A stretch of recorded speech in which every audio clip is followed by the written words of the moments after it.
First, let's take a look at our popular vote board. 2% of the vote is in.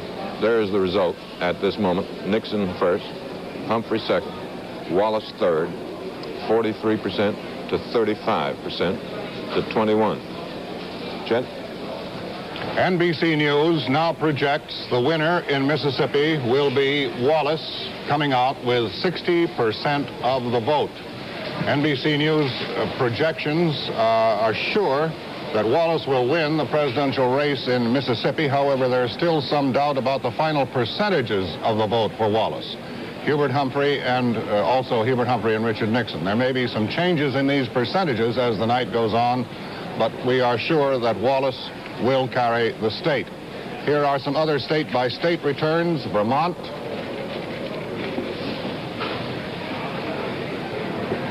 Vermont, 1% of the vote in, still fragmentary returns, Nixon leading.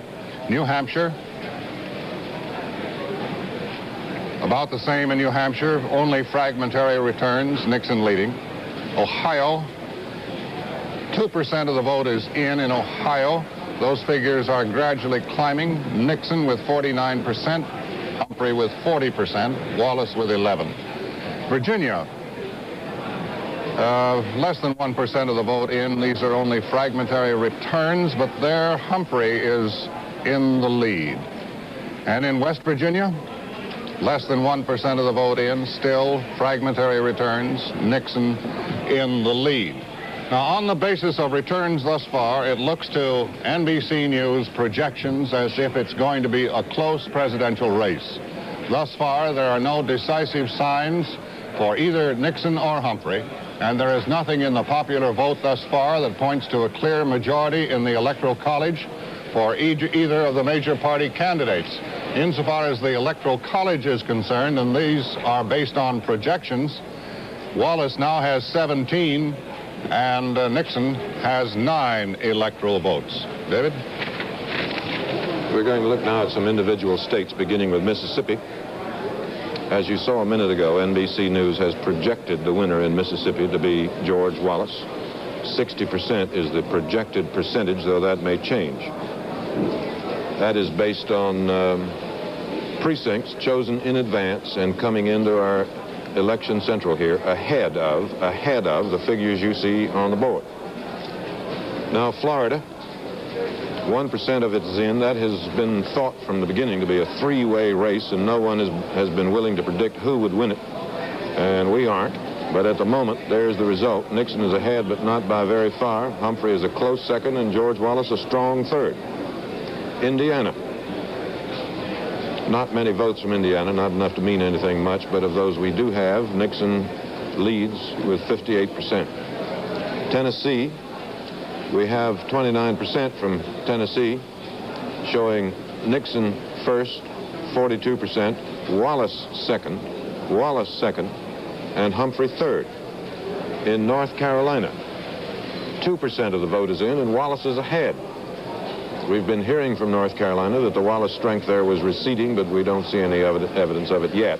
It's early, however, only 2%. That's the result. Wallace first, Nixon second, and Humphrey third. Vermont. On the basis of precincts not shown on this board, we have projected Nixon as the winner in Vermont with 3 electoral votes.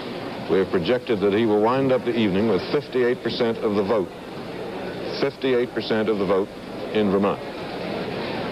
Now, John Chancellor is here with some sort of electrical machine in front of him. John? We've been able to, using our machine, to find out how people have been voting in various precincts to see if we can examine how various candidates are doing in these 2 important states that have come in, Tennessee and Kentucky. It's interesting that in these 2 border states, that Wallace is getting around 1/4 of the vote, which is less than the surveys before the elections, the surveys which were taken indicated. In Tennessee, he's getting about 33%, but in Kentucky, he's getting only 18%, and this is very serious for George Wallace. The belief before the polls closed today was that if Wallace captured Kentucky, he would almost certainly sweep the entire South. And he is not by any means sweeping Kentucky, and so I think with 72% of the Kentucky vote in, and Wallace down at 18%. This is a lesson we can draw. He is not doing well in the border states, and that may very well hurt him around the country. Now here's Chet Huntley. NBC News now projects the winner in Kansas. And our projection is that Nixon will carry the state of Kansas with 62% of the vote. So with that return in, the standing in the Electoral College is as follows. Nixon now has a total of 19. Wallace has 17. George Wallace said today it's going to take more than a 90-year-old law. That's the Electoral College vote that just came up there. George Wallace said today it's going to take more than a 90-year-old law to stop maneuvering in the Electoral College if the election fails to produce a winner tonight. A leading law expert, Harvard professor Paul Freund, said yesterday that an 1878 statute prevents electors from switching their allegiance in the event that no candidate receives the 270 votes needed to win. Freund said that under that law, Congress has the final say whether to honor an electoral vote cast for a candidate other than the candidate of his party. But Wallace, to that, said today, let them dig up all the old laws they want to. They're going to have to dig up something to stop this movement of ours. We'll be back in just a moment.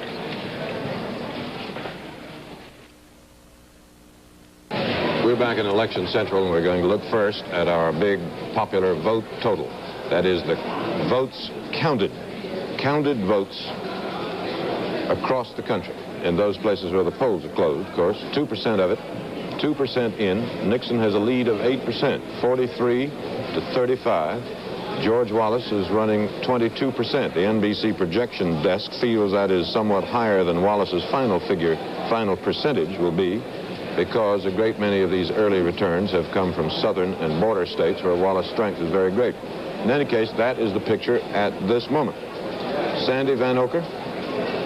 David, we have some returns in that are looking rather interesting. In the state of Florida, in that very close contest between former Governor Leroy Collins and Republican Congressman Ed Gurney, as you can see, Gurney enjoys a slight lead at this time. The fact that Collins was a moderate on racial issues when he was a governor in the 50s there is an issue in the campaign. He has cried foul because Gurney is distributing, or has distributed, a picture showing Collins with Martin Luther King, the late Dr. Martin Luther King, in Selma, Alabama, when Collins was the community relations director in the Kennedy and Johnson administrations. In Ohio, we don't have any major returns yet from Cuyahoga County, which is a source of great Democratic strength. And State Attorney General William Saxby now leads former Cincinnati Congressman John Gilligan. I repeat, we don't have any returns from normally Democratic Cuyahoga County, which is Cleveland, but we do know that in Ohio, on the basis of early scattered returns from Ohio precincts, Vice President Humphrey is receiving a great measure of the Union strength, higher than it was in '64. And if the Union strength comes out, it might help Gilligan, though earlier in the campaign, the Unions were accused of cutting Gilligan because of his dovish views on Vietnam at the Democratic Convention. In the state of Indiana, the incumbent, Birch Bayh, is ahead now of the state majority leader in the House of Representatives, William Ruckelhaus. In that contest, Ruckelhaus earlier in the year bought the rights to Hey Look Me Over, which was Bayh's theme song in 1962 when he first won, so he's had to go along the campaign, Bayh has, without having the song. And in South Carolina, the incumbent, Ernest Hollings, these are very, very fragmentary returns, leads his Republican opponent, Marshall Parker. Now to Frank McGee. There is nothing decisive yet in the 21 races for governor, and none of them appear at the moment to be even nearing a decisive point. Of the 21 races, we have returns from 6 so far, and of the 6, Republicans are leading in 5. Here's where we stand at the moment, beginning with Indiana. In Indiana, 57 to 43 with the Republican Whitcomb in the lead. In Kansas, 49 to 51% with the Democratic incumbent Docking in the lead. New Hampshire, 68 to 32% with the Republican Peterson in the lead. In North Carolina, 51 to 49%, with the Democrat Scott in the lead. That changes our figure. That changed while we were in the process of giving you this report. In Vermont, 72 to 28, with very, very small returns so far, the Republican Davis in the lead. And in West Virginia, 55 to 45%, with the Republican Arch Moore in the lead. Moore was injured only slightly a couple of days ago in a helicopter accident when his helicopter was putting him down on a baseball field to make a campaign appearance. He is at his home tonight watching the returns. He has not been injured seriously. He was up and around, as a matter of fact, yesterday. So again, with returns from 6 states out of 21 where governor's contests are underway, Democrats are leading in 2 at the moment, and the Republicans are leading in 4. Chet? You heard us say earlier that all signs indicate that this is going to be a close one. In terms of electoral votes, the closest election of this century, of course, was the 1916 race between Woodrow Wilson and Charles Evans Hughes. Wilson got 277 electoral votes that year, Hughes 254. California made the difference that night. Wilson won the state by a margin so small that it averaged out to about 1 vote per precinct. That indeed is close. But to remind you again, if the polls are still open in your state or your town and you haven't been to the voting place yet, we urge you to do so. And then, of course, get back to NBC with us. Now, a moment ago, too, you heard us project that Kansas is safely in the column for Nixon, and yet our board showed that only 3% of the vote is in. Let me explain once more how we do that. We have reporters stationed in each of more than 3,000 precincts scattered around the country. Precincts selected because of certain consistent voting patterns in the past. Now, our reporters telephone the results from these key precincts as soon as they are made available. Our election experts here, using computers and a good deal of experience, compare the results with past patterns and are able to make a projection. That is, they can determine a very large result from a very small sample. We also use another system, by the way. A team of analysts working with computers calculates the projected results on the basis of the real vote or the total vote that has come in. And these 2 systems are entirely compatible, are used to complement and to check each other. There is certainly nothing magic about all of this, and in spite of what some have said, there is nothing immoral about it either. We'll be back in just a moment.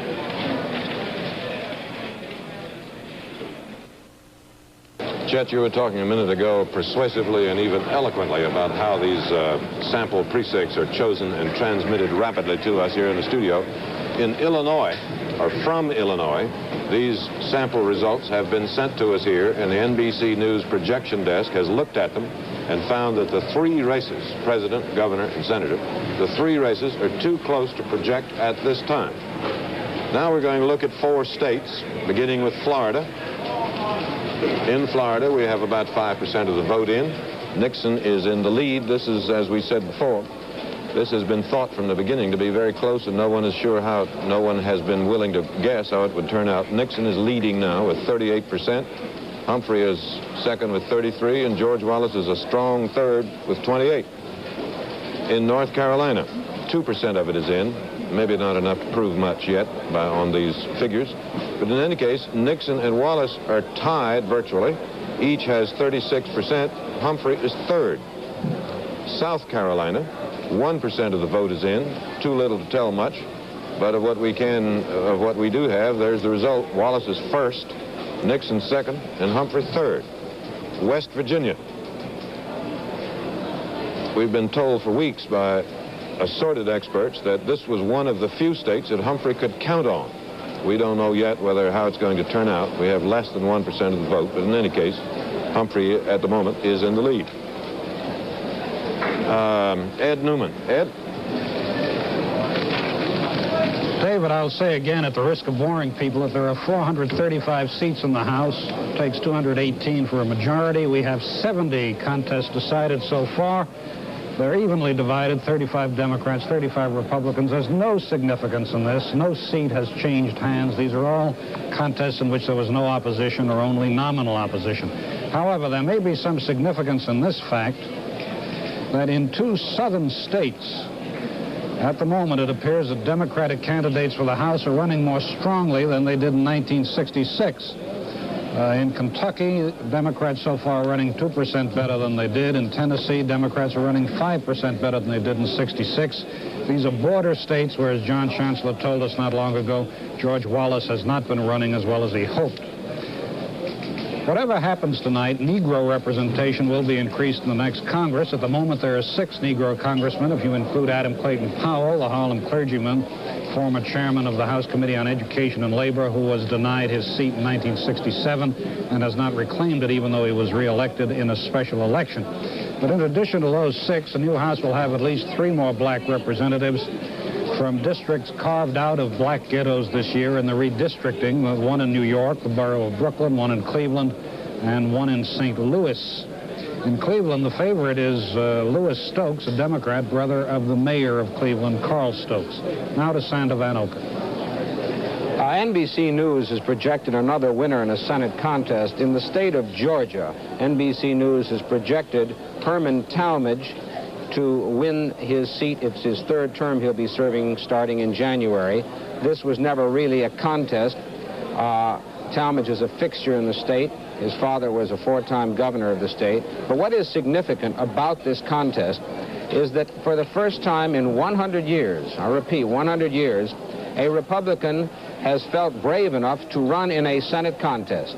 He has run in the Senate contest, and of course he was defeated, but it's the first opposition that Herman Talmadge has had, and it may indicate a certain trend in the state, which is that now, and this may surprise a lot of us, the state of Georgia is half urban, with a very sophisticated city, Atlanta, and as its capital, and I think this indicates that we may see a revival of a Republican Party there after a long time, almost 100 years since Reconstruction. Chet? Sandy, I was distracted there. Did you get the latest on Indiana, that close race there? Well, the only thing we have is that Birch Bayh is running behind William Ruckelhaus, the majority leader of the House of Representatives. It's a very close race. Very good. Here is a list of states now on the basis of NBC projection, which have gone to the several columns. Republicans can now claim Kentucky, Vermont, and Kansas, adding up to 19 electoral votes. George Wallace has carried Alabama and Mississippi by NBC projection for a total of 17 electoral votes. Thus far, the Democrats have carried none. Now, here are some other state-by-state returns. Indiana, contest for president. 3% of the vote is now in. Nixon leading currently with 56% of the vote. Humphrey 34%, Wallace 10%. Georgia, 1% of the vote is now in, and Wallace in the lead. Virginia, 1% of the vote is in, Nixon leading, Humphrey second, Wallace third. And in the state of Maine, NBC now records 1% of the vote. These are still fragmentary returns. Wallace with a slight lead. Here is one that is not entirely significant, but I can't resist it. NBC's Sherry Boland reports from Anchorage, Alaska, that one state representative candidate developed a new approach to campaign advertising. In one television announcement, M.M. Moose Moore wrestled a bear, while technicians imposed the slogan, "A man of action." And in another commercial, Moore had a bear leading his dog team, while flashing across the screen was the slogan, "They said it couldn't be done, but Moose Moore did it." In this wrestling match with the bear, they say who won? No, Moose Moore did it. Well, you didn't project any winner there, did you? In the race for president, the NBC News projection desk finds that 3 big states, Ohio, Indiana, and Illinois, are too close at this time to make any projection of a winner. These 3 states, all big ones, have a total of 65 electoral votes. We'll be back in a moment. On the basis of NBC's projections, Nixon has won 3 states so far. Wallace has won 2. If you want to put the board up, we can see the numbers. Nixon has won 3 states with 19 electoral votes. Wallace has won 2 with 17 electoral votes. Humphrey, as yet, has not won any. Those are NBC News' projections. Sandy Van Oker? David, we just have this in. NBC News has projected a winner in the Florida senatorial contest, and we are projecting Congressman Ed Gurney, the Republican, the victor over former Governor Leroy Collins, the Democrat. We are projecting that Gurney will win with 54% of the vote. That was always billed as a very close contest. NBC News, I repeat, is projecting Congressman Ed Gurney, the Republican, over former Governor Leroy Collins. Chet? Yes, rather quickly, here are returns for several more states. Tennessee. We have more returns in from Tennessee. 36% of that vote is now in. Nixon building up a lead, 43%. Wallace still in second place with 32, and Humphrey in third with 25. Alabama. NBC News has projected that George Wallace is the winner in Alabama and will take 65% of the vote. Arkansas, first returns, I believe, from Arkansas, fragmentary returns, Nixon leading, Wallace third. And in Florida, whereas David explained a moment ago, this one was judged capable of going any direction, and it shows Nixon with 38%, Humphrey in second with 34, Wallace a strong for third with 38. And that's where we are up to this moment.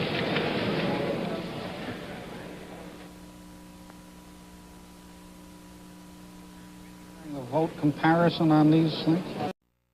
WSM Television, Color 4, Nashville, Tennessee. And about 500,000 for Wallace. 42%, 34%, and 23%. Chet? The following states have now gone Republican or for Nixon: Kentucky, Vermont, and Kansas, with a total of 19 electoral votes. West Virginia has gone Democratic or for Humphrey for a total of 7 electoral votes. Alabama and Mississippi have gone Wallace for a total of 17 electoral votes. And we call your attention to this map. These states that you see on the map are states where the polls are still open. Voting is still in progress. We urge you again, if you live in one of these states, and if you have not yet voted, do so. Go to the polls and exercise your franchise of an American citizen. David? Now let's look at Ohio. In Ohio, we have 6% of the vote now. Nixon is in the lead with 48%. Humphrey second with 40, and George Wallace 11%. Kentucky, 85% of the vote of Kentucky is in now. We projected the winner there some time ago, an hour or more, to be Nixon. And that's we projected 43%. He now has 44. In Kansas, 3% of the vote is in, and we have projected Nixon to be the winner there with 52%.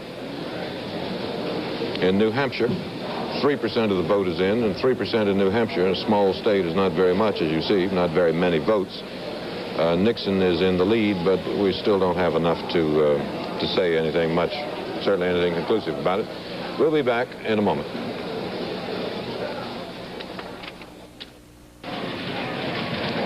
Due to relaxed requirements for absentee ballots and the large number of servicemen in Vietnam and Europe, requests for such ballots this year have been at record levels. Both major parties have been courting an estimated 2 million eligible military voters.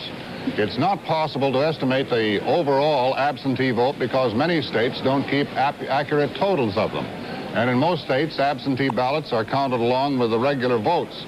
By the way, some of these ballots have to be counted tonight. Others may be counted several days later. In the state of Washington alone, there are an estimated 100,000 absentees. New Jersey has an estimated 112,000 absentee ballots. We know that there are at least 500,000 absentee ballots throughout the nation to be counted sometime before the books are finally closed on this election, and indeed there may be more than that.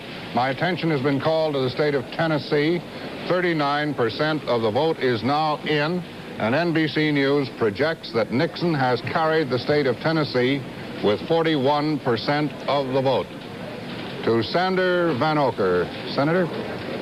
Chet, one of the races we're paying special attention tonight to is the Senate race in the state of Ohio between former Cincinnati Congressman John Gilligan, who defeated the incumbent Frank Lausche in the Democratic primary, and State Attorney General William Saxby, who now leads, as you can see. And why we're paying special attention to this is the role that labor is or is not playing in behalf of Gilligan. You see, the AFL-CIO didn't endorse Gilligan until September 27th, even though it gave him very great support against Lausche in the primary. And the reason it didn't was his lukewarm attitude toward Vice President Humphrey before the convention. He didn't endorse him until afterward. And his work in behalf of a dovish plank at Chicago on the subject of Vietnam. Allegedly, the AFL-CIO didn't give Gilligan enough money, gave him reportedly $100,000. He expected twice that much, and he had to cut down on his television time, which he didn't have to do in the primary when he defeated Lausche. The trouble is that in the state... Yeah. Go ahead. Well, go ahead. Wasn't Gilligan saying in Chicago that if they nominated Humphrey, it would make it very difficult for him?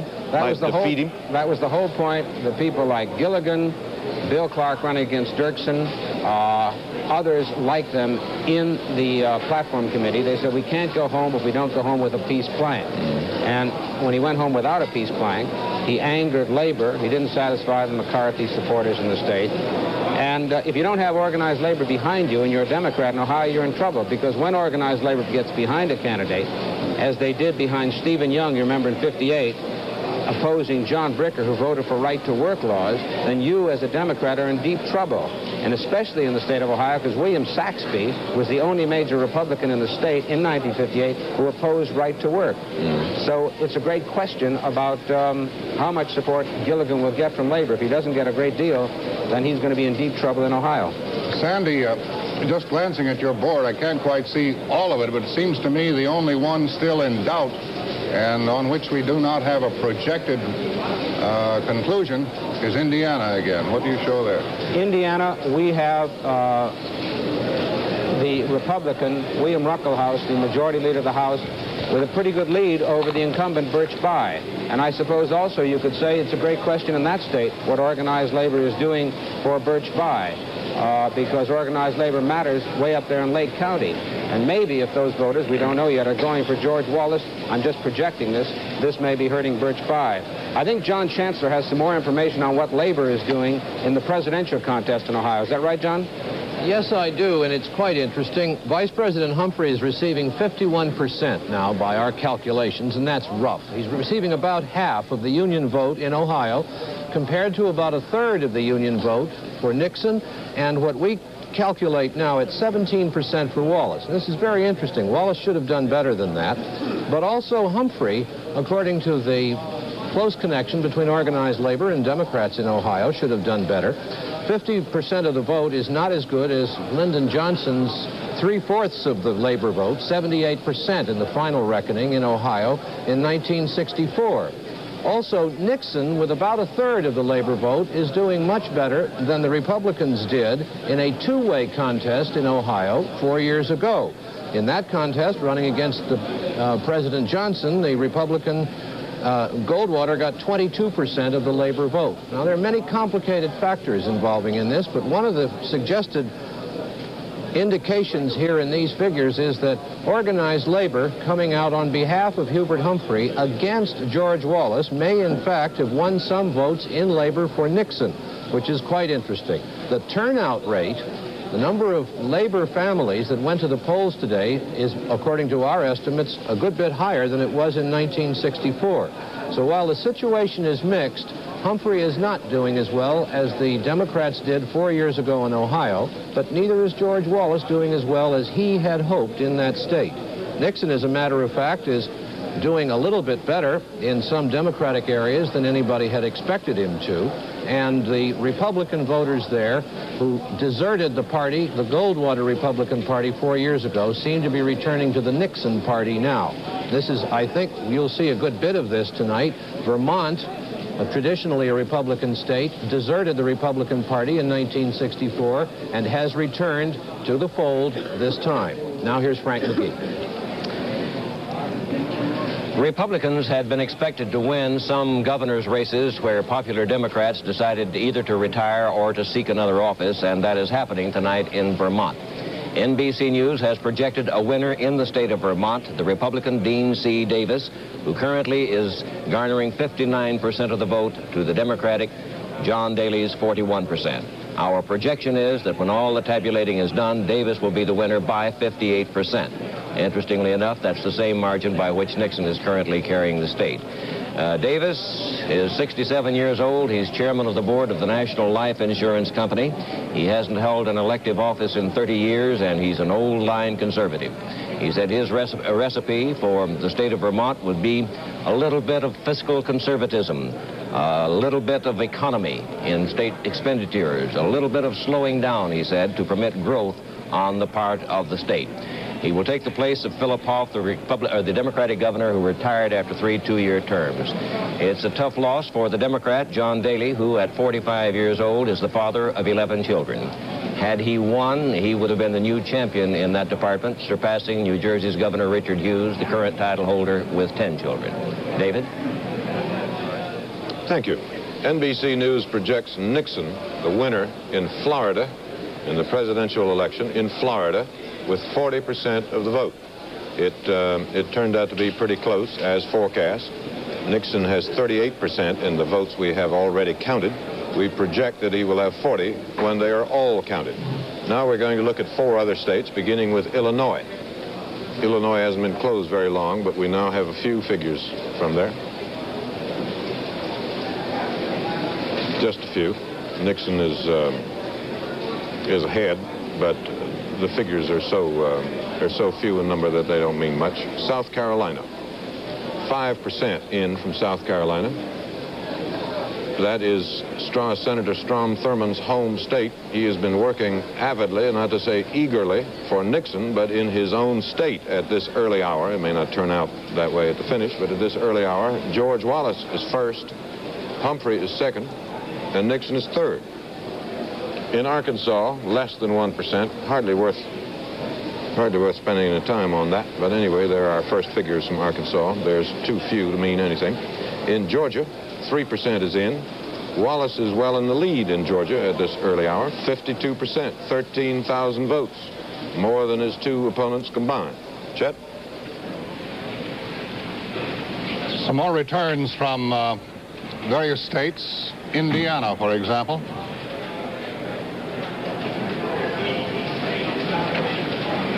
State of Indiana, 10% of the vote is now in. Nixon in the lead with 56% of the vote, Humphrey with 33%, and Wallace with 10% of the vote.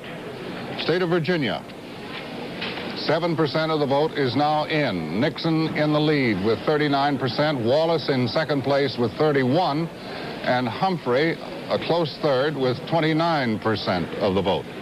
North Carolina, 6% of the vote is now in. Nixon again leading, but narrowly, with 33%. Humphrey with and Wallace in second place. Oh, let's start all over. Wallace leading with 35%. Nixon trailing closely with 33%. And again, Humphrey trailing closely with 31%. Tennessee, it is our projected conclusion that Nixon has carried the state of Tennessee. And by the way, the totals now in the electoral vote are as follows. Nixon now has, on a projected basis, 44 electoral votes. Humphrey has 7, and Wallace has 17. We'll be back in just a moment. We're back. Let's take a look at Indiana first. In Indiana, with 10% of the vote in, we have projected Nixon the winner in Indiana with 48%. He has 56% now. We project that when they're all counted, he will win Indiana, 13 electoral votes there, with 48% of the vote. That means that Nixon now has won 5 states with a total of 44 electoral votes. He still has a long way to go, 270 it takes to win. Now let's look at the popular vote total. Nixon is in the lead with more than 1 million votes, 42%. Humphrey second with 34. George Wallace at this hour a strong third with 24. The others are Dick Gregory, Cleaver, McCarthy write-ins, and others. And at this hour they have 5,600, less than 1%. To Ed Newman. Ed? Well, at this moment, David, about 40% of the House races have been decided. 163, as you can see. The Democrats have won 96 of them, the Republicans 67. And it may appear to be extraordinary that not one of those 163 seats that have been decided has changed hands. In itself, it suggests that there has been no big swing either way. But the fact is that almost without exception, these were safe or relatively safe seats for the party that holds them now. And probably it would have taken a very, very large swing in the vote to shift party control of any of them. We still have to wait for some key races in a state like New Jersey. New Jersey is a state with 15 congressmen. The Democrats have so far won 4. The Republicans have won 4. No change. We have to wait for key districts in Pennsylvania, which has 27 congressmen. The Democrats have won 9. The Republicans 12. Again, no change.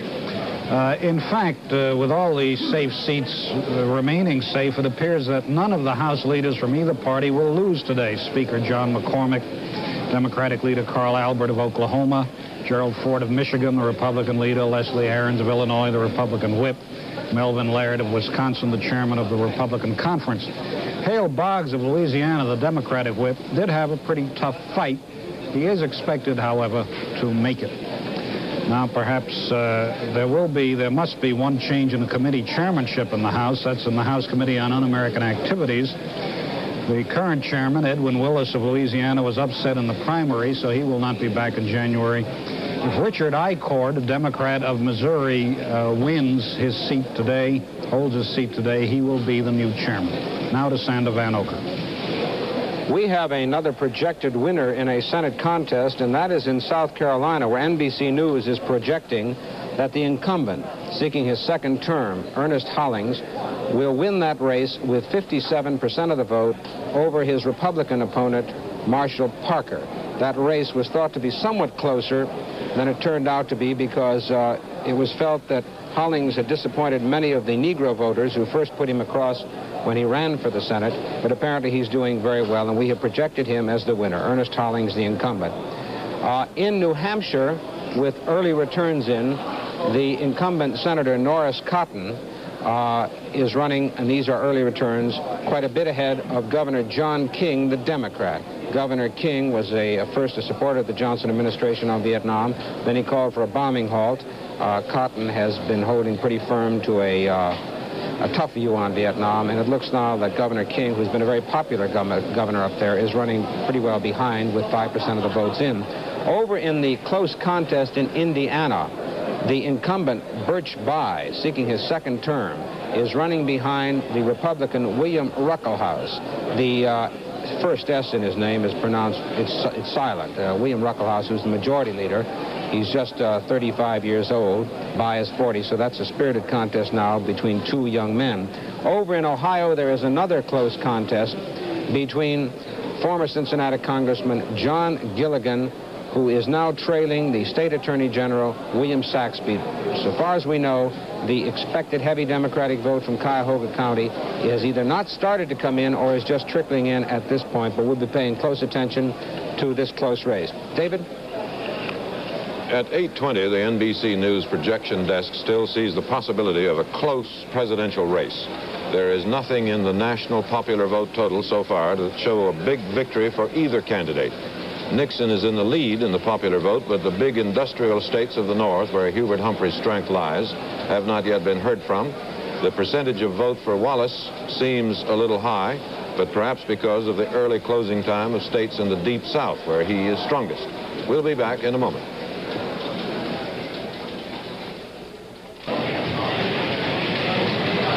All right, where are we now? Let's take a look at several states. Mississippi, for example. We have projected a winner in Mississippi. It is George Wallace. And our projection is that he will carry 60% of the vote. In Vermont, the projected winner is Nixon with 54% of the vote. In West Virginia, the projected winner is Humphrey with 54% of the vote. And in Florida, our projected winner is Nixon with 40% of the vote. Nixon has now carried 6 states with a total of 57 electoral votes. Wallace has carried 2 with a total of 17 electoral votes. Humphrey has carried the state of West Virginia with 7 electoral votes. Now to John Chancellor. George Wallace may have done well in Mississippi, and that was no surprise, but what must make his people unhappy tonight is that they did not do well in Kentucky and Tennessee, and they are not doing well in Florida. George Wallace is currently 3rd in Florida with about a third of that vote, a little less, tallied so far. It's interesting to look at the Wallace vote as we've been able to tabulate it here on our RCA computers in Kentucky. In the Louisville area, which is traditionally Republican, Wallace is getting about 16% of the vote, about the same that he's doing all across the state. In the poor farming region in the western part of Kentucky, Wallace is getting about 29% of the vote. That's no surprise. But in the Cumberland Mountains, which is an old Republican territory, part of Appalachia, Wallace has dropped down to about 14% of the vote, which is well below his showing all across Kentucky. And that means that George Wallace is not doing terribly well with the hill people in the Appalachian Mountains in Kentucky, who have, as I say, been traditionally Republican. But all the indications from his candidacy this year seem to be that he would pick up votes with these people, and he's not doing very well. In the rest of Kentucky, where the votes add up to more than half the state's votes, Wallace is getting a little bit more than 16% of the vote. And when you look at the difference between the cities, the suburbs, the small cities, and the rural areas, Wallace is doing his best in the suburbs, with about almost 20% of the vote we've been able to calculate so far in Kentucky for Wallace is coming from the suburbs. He's doing most poorly in the metropolitan areas, and of course that includes some Negro voters in Kentucky. He's down to 13%, and not enough in the countryside itself. So it would seem that with the suburbs, the voters there having indicated to all of us all year long that they feel that law and order, even though they may not have much crime themselves, that law and order is a very vigorous issue with them, that they may have responded to what George Wallace had to say.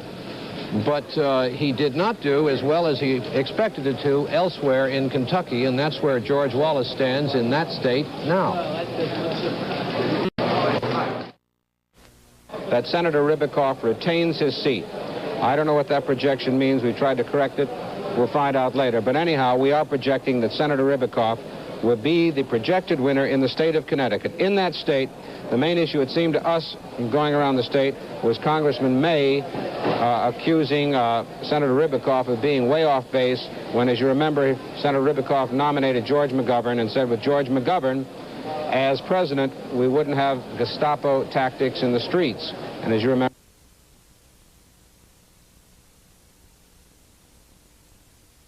Ribicoff retains his seat. I don't know what that projection means. We tried to correct it.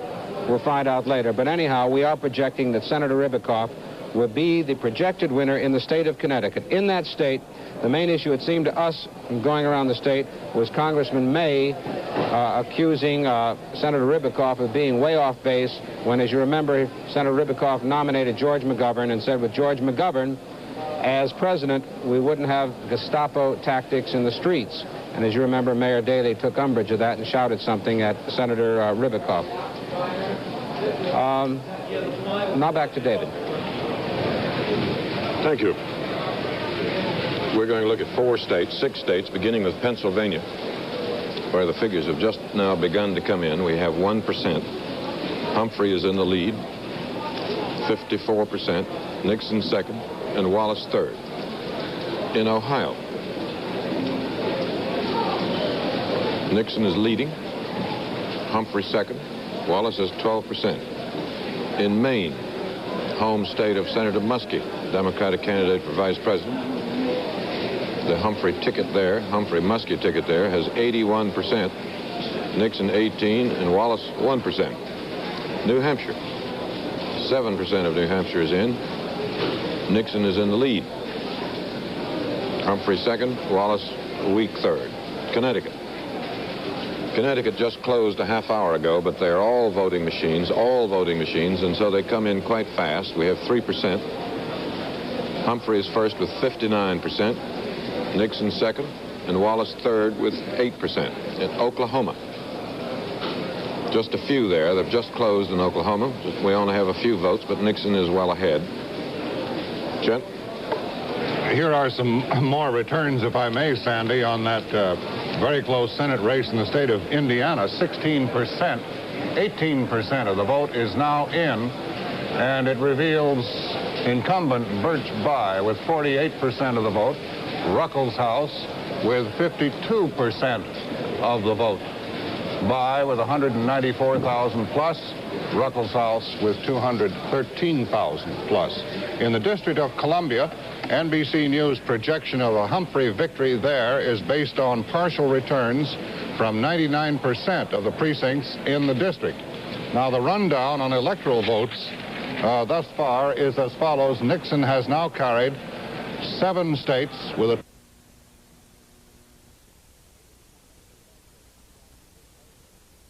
the incumbent who had some problems with labor and some accusations leveled at him by Life magazine. Eagleton is now leading Tom Curtis in the state of Missouri with 2% of the votes in. In the state of Illinois, we have the Republican minority leader who seems to be becoming a fixture in the United States Senate, Everett Dirksen, now leading his Democratic opponent, William Clark. As you remember, William Clark was the hand-picked candidate of the Daley organization, but he broke in Chicago. A member of the Platform Committee, he voted for a minority plank on Vietnam, the Dove plank, and he also endorsed George McGovern.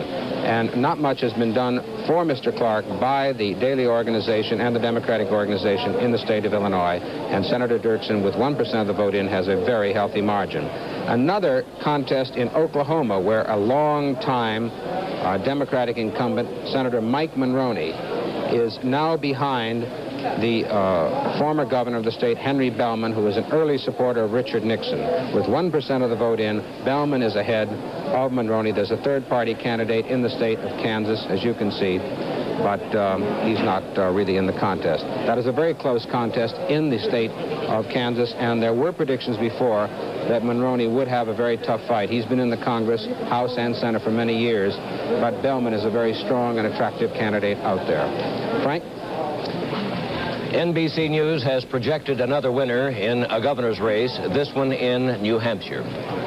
With 7% of the vote in, the Republican Walter Peterson is getting 63% to the Democrat Emile Boussier's 37%. It is our projection that when the tally has been completed, Peterson will be the winner with 59% of the vote. Interestingly enough, in New Hampshire, where all of this political activity began last March in the primary, the Democrat Boussier won the endorsement of the archly conservative newspaper in the state, the Manchester Union Leader.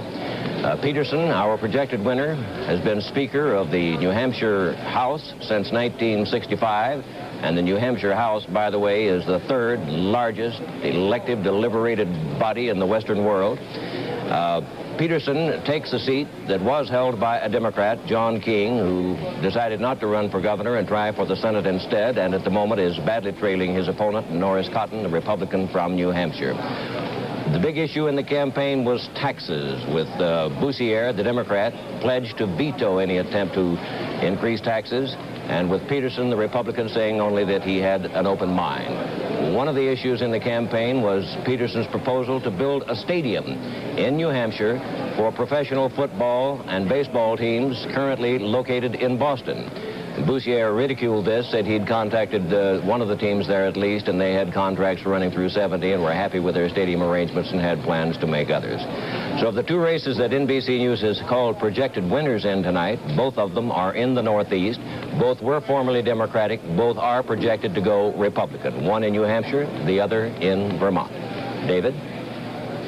Thank you, Frank. In Connecticut, NBC News projects the winner in the presidential race in Connecticut to be Hubert Humphrey with 49% of the vote. Connecticut, as we have said, is entirely equipped with voting machines, and the results come in quite fast. Here are reports from some new states, I believe. New Jersey, with 4% of the vote in. There is a close one. Humphrey and Nixon tied at the moment with 45% of the vote. Wallace with 9%. More returns from Michigan. 1% of that vote is in, and that is a big vote, as you know. But Humphrey is leading at the moment with 47%. Nixon with 42%. North Carolina, 9% of the vote is now in. Wallace leading, 36%. Nixon with 33%. Humphrey with 30%. Ohio, another big vote. 12% of that vote is now counted. Nixon is leading with 47%. Humphrey with 42, Wallace with 12. And Georgia, 7% of the vote is in Georgia. Wallace is leading with 50% of the vote. Humphrey with 29, Nixon with 21. The NBC News projection desk still sees the possibility of a close race. Richard Nixon's strong showing in the border states does not necessarily guarantee him a majority of the votes in the Electoral College. If Humphrey runs strong in the big states, and we've just seen that so far he is, the election could be deadlocked with neither man gaining the 270 electoral votes needed for outright victory. If Humphrey runs very strongly, our projection desk feels that Humphrey could possibly take a majority in the Electoral College. David? If he runs strongly in the industrial states. Now we're going to look at 6 more or 5 states and the District of Columbia, beginning with the district where we got 99% of the vote very rapidly because they don't really do much voting there.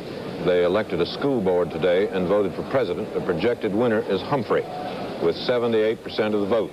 In Missouri, 2% of it is in. Humphrey is in the lead. In Maryland, Nixon is in the lead. This is one of the states where Wallace did well in the primary 4 years ago. Not doing that well now. Nixon is in the lead in Maryland with 47%. Humphrey second. In Oklahoma, 2% of it is in. Nixon has 50% of the vote. Humphrey is second. Wallace is third. In Texas, first votes in from Texas, only 2%. The Democrats in Texas, for once, almost the first time in modern history, united to support their own ticket. We don't know how it'll turn out, but that's how it is now. Humphrey is in the lead. Nixon second. Wallace has 16%. And Connecticut, the projected winner, NBC's projected winner in Connecticut is Humphrey with 49% of the vote. Sandy Van Oker. Sandy? David, NBC News has now projected 8 winners in senatorial contests. We have 34 senatorial contests tonight. I'd like very quickly to go over and see who are the projected winners. Starting first with the state of Connecticut, where the incumbent Abraham A. Ribicoff is our projected winner. Obviously, he was helped by the strong showing that Vice President Humphrey made in the state. In the state of Alabama, Lister Hill, a veteran Democrat, is being replaced by the lieutenant governor, according to our projection, James Allen, who is a strong supporter of George Wallace. Again, that remains a Democratic seat. In the state of Florida, where Democrat George Smathers is retiring, the former governor, Leroy Collins, we project, is running against Ed Gurney, a congressman. We project Congressman Gurney is the winner in the state of Florida. Therefore, that is a Republican gain. In the state of Georgia, the seat now held by Herman Talmadge, seeking his third term, we project that Herman Talmadge is the winner in the state of Georgia. In the state of Kentucky, a seat being vacated by Thurston Morton, a Republican, we have projected that Judge Marlowe Cook of Louisville is the projected winner over State Commerce Commissioner Catherine Peden, who is on the President's Commission on Civil Disorders, the Kerner Commission. Judge Cook took a very stern view of law and order. This may have contributed to Miss Peden's defeat. In the state of North Carolina, the incumbent Sam Ervin, we project that he is the winner over Robert Summers, his Republican opponent. And in the neighboring state of South Carolina, we project that the Democratic incumbent, Ernest Fritz Hollings, can we get a shot of South Carolina? Yes. Is the projected winner over his Republican opponent, Marsha Parker. As we said earlier, there was some thought that perhaps the Negroes who helped Hollings go to the Senate the first time would cut him. Apparently, he is not being cut. He is the winner. Two other contests, two incumbents in Louisiana. Russell Long, the incumbent Democrat, he is unopposed. One other incumbent who's unopposed is the venerable George Aiken of Vermont. He is unopposed in the state of Vermont. David? Sandy, by rapid calculation here, I believe the results of all that amount to one net gain for the Republicans, right? State of Florida. That's right. David? NBC in Massachusetts. In Massachusetts, NBC News projects the winner in the presidential race in that state, Hubert Humphrey, with 61%. This, again, we'll explain again, this projection is based on selected sample precincts. Even though there aren't any numbers on the board, these precincts are already in. We get them with extreme rapidity because they come directly here. Selected precincts in Massachusetts. On that basis, we have projected Hubert Humphrey the winner in that state. John Chancellor? It is interesting when we look at how well Hubert Humphrey is doing or likely to do in the big states that he is, and I'm checking the figures on here, in Massachusetts, according to our precincts that are in here, he's getting about 74% of the labor vote in Massachusetts. These were just tallied. In the big states in the industrial Midwest, in Illinois, Indiana, Ohio, and Michigan, although Indiana has already gone for Nixon, Humphrey is receiving 69% of the labor vote. And while that isn't quite as good as the Goldwater-Johnson election was in terms of labor people voting for the Democrats, it is quite good and ought to be quite an important thing as we go through the evening for Hubert Humphrey. John, you're very impressive there, looking into that screen. It looks like a television set on top of a typewriter. It is a television set on top of a typewriter. You could write poetry on it. You could. The machine could. I thought you were doing your income tax. No, I can tell you that as of now, our precincts show that the Republicans have 24% of the labor vote, that George Wallace has only 2% of the labor vote as of the moment in terms of this computer in Massachusetts. It says Massachusetts right here, David. You must believe it. I'd like to have one of those in my home. Well, RCA won't sell you. I don't know. Maybe they will sell you one. But I've been playing with it for some time. I can think of a lot of questions I could ask you. Well, I've been asking it some questions tonight. One of the questions we asked it was, how well is George Wallace doing in the South compared to what we thought he would do in the South in terms of, say, the last Lou Harris poll? The last Lewis Harris poll, taken on the 1st and 2nd of November, had Wallace with 30% of the vote in the South, Nixon and Humphrey each with 33%. The figures which we see now indicated here, and these are tentative figures still, show us that Wallace has 26% of the vote. So he's dropped. People went to the polls and didn't vote for him. Apparently some people have told the pollsters they would. Nixon is holding 40% overall the whole South, and Humphrey at 33%. Now, so that we do get a pattern that George Wallace has a smaller vote in the South, is being held in the border states from moving out of the South, and we'll be checking that as the evening goes along. Now back to you, Chet. The projected electoral standing very quickly. Humphrey now has 32 electoral votes, Nixon 69, Wallace 17. 420 are still up for grabs. No one is even close yet. No one is even close yet to any sort of victory. And I'm asked to go quickly to the following message.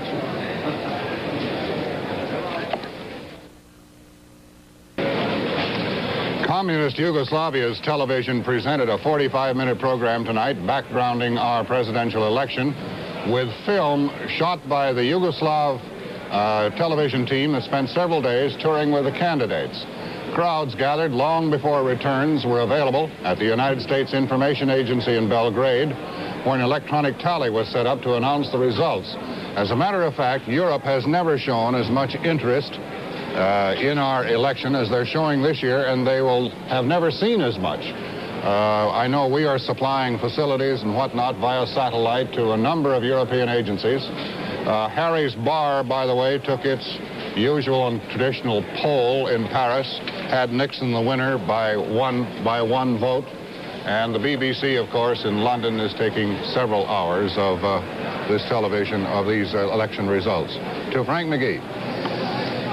As the polls close across the country, we get more returns, and we'd like to bring you the results of some of those governor's races now in which we've not been able to report previously, beginning with Illinois. In that large state, the Democrat, Ogilvy, a longtime associate of Chicago Mayor James Daley, is getting, Sam Shapiro is getting 38% of the vote to the Republican Ogilvy's 62%. That is with only 1% of the vote tabulated. In Texas, NBC News has projected a winner. Preston Smith, the Democrat, currently getting 56% of the vote to the Republican Paul Eggers' 44%. That's with 4% of the votes tallied. It's our projection that when all is said and done, Preston Smith, who was considered to be an easy winner in replacing John Connally in Texas, will have 60% of the vote. The first returns we can give you from Arkansas show the Republican incumbent, Winthrop Rockefeller, with only 46% of the vote, to the Democrat Crank's 54%, but this is very early returns, not even enough to total 1%. And we have some returns from North Dakota. There, the Republican McCarney is getting 61% of the vote to Democrat incumbent Guy's 39%, but that again is with less than 1% of the vote tallied. In the 21 races so far, we have projected winners in 3. One is a Democrat replacing a Democrat for no net gain. The other 2 are Republicans replacing Democrats for a net gain of 2. David? Thank you, Frank. Let's look at the popular vote total. Nixon has 41% of it, Humphrey 37, which means that Humphrey is closing in on Nixon. At one time this evening, there were 8 percentage points dividing them. Now there are 4. And Wallace is holding very strongly at 21%. That's the standing at this hour with 8%, about 6 million votes counted now, 8% of it in. And we'll be back after this message. We're back in Election Central, and now let's look at Michigan. In Michigan, we have projected the winner in that state in the race for president to be Hubert Humphrey with 49% of the vote. It has been thought from the beginning to be very close in Michigan, very close. Our projection now is that Humphrey will win it, and it's 21 electoral votes. And that's where we stand at this moment. Getting back to that tight Senate race again in the state of Indiana, the one that has been up in the air all evening, now with 24% of the vote in. Ruckelshaus has 51% of the vote, By with 49%. By coming up rather dramatically in these last few moments, and I recall, Sandy, that 6 years ago, By's strength didn't show until rather late. Apparently, Lake County returns are late in coming in. David? Let's look at the popular vote total. The popular vote total. And it shows, again, that Humphrey is closing in on Nixon. There are now 3 percentage points separating them. Earlier in the evening, there were 8. There are about, I won't try to do any subtraction on the air because a mistake would be too public, but as you see, it is something like 300,000 votes separating them out of about 6 million.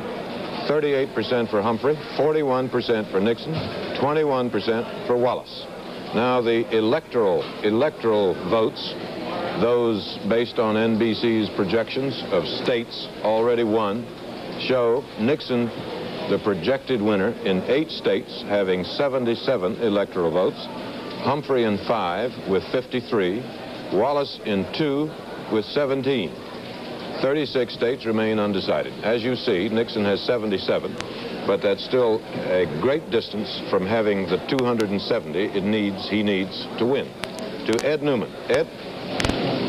In the House, of the 435 contests, 222 have now been decided. That's more than half, if my arithmetic is correct. And not a single seat has changed hands. The Democrats have won 128, the Republicans 96. And we have to say again that all of these were safe seats, or relatively safe seats, and they have gone as it was forecast that they would. Now, of course, it matters who gets the greater number of members in the House, the Republicans or the Democrats, because the party that does organizes and controls the House, elects the Speaker, names the committee chairman, and so on. But there's something else to think about in the House races, especially in this very close election, and that is that if the presidential race goes into the House, the new president will be named there. And that depends on who controls the majority of state delegations. So we're bringing up a new board who controls these particular state delegations. At the moment, the Democrats control 5, the Republicans 1.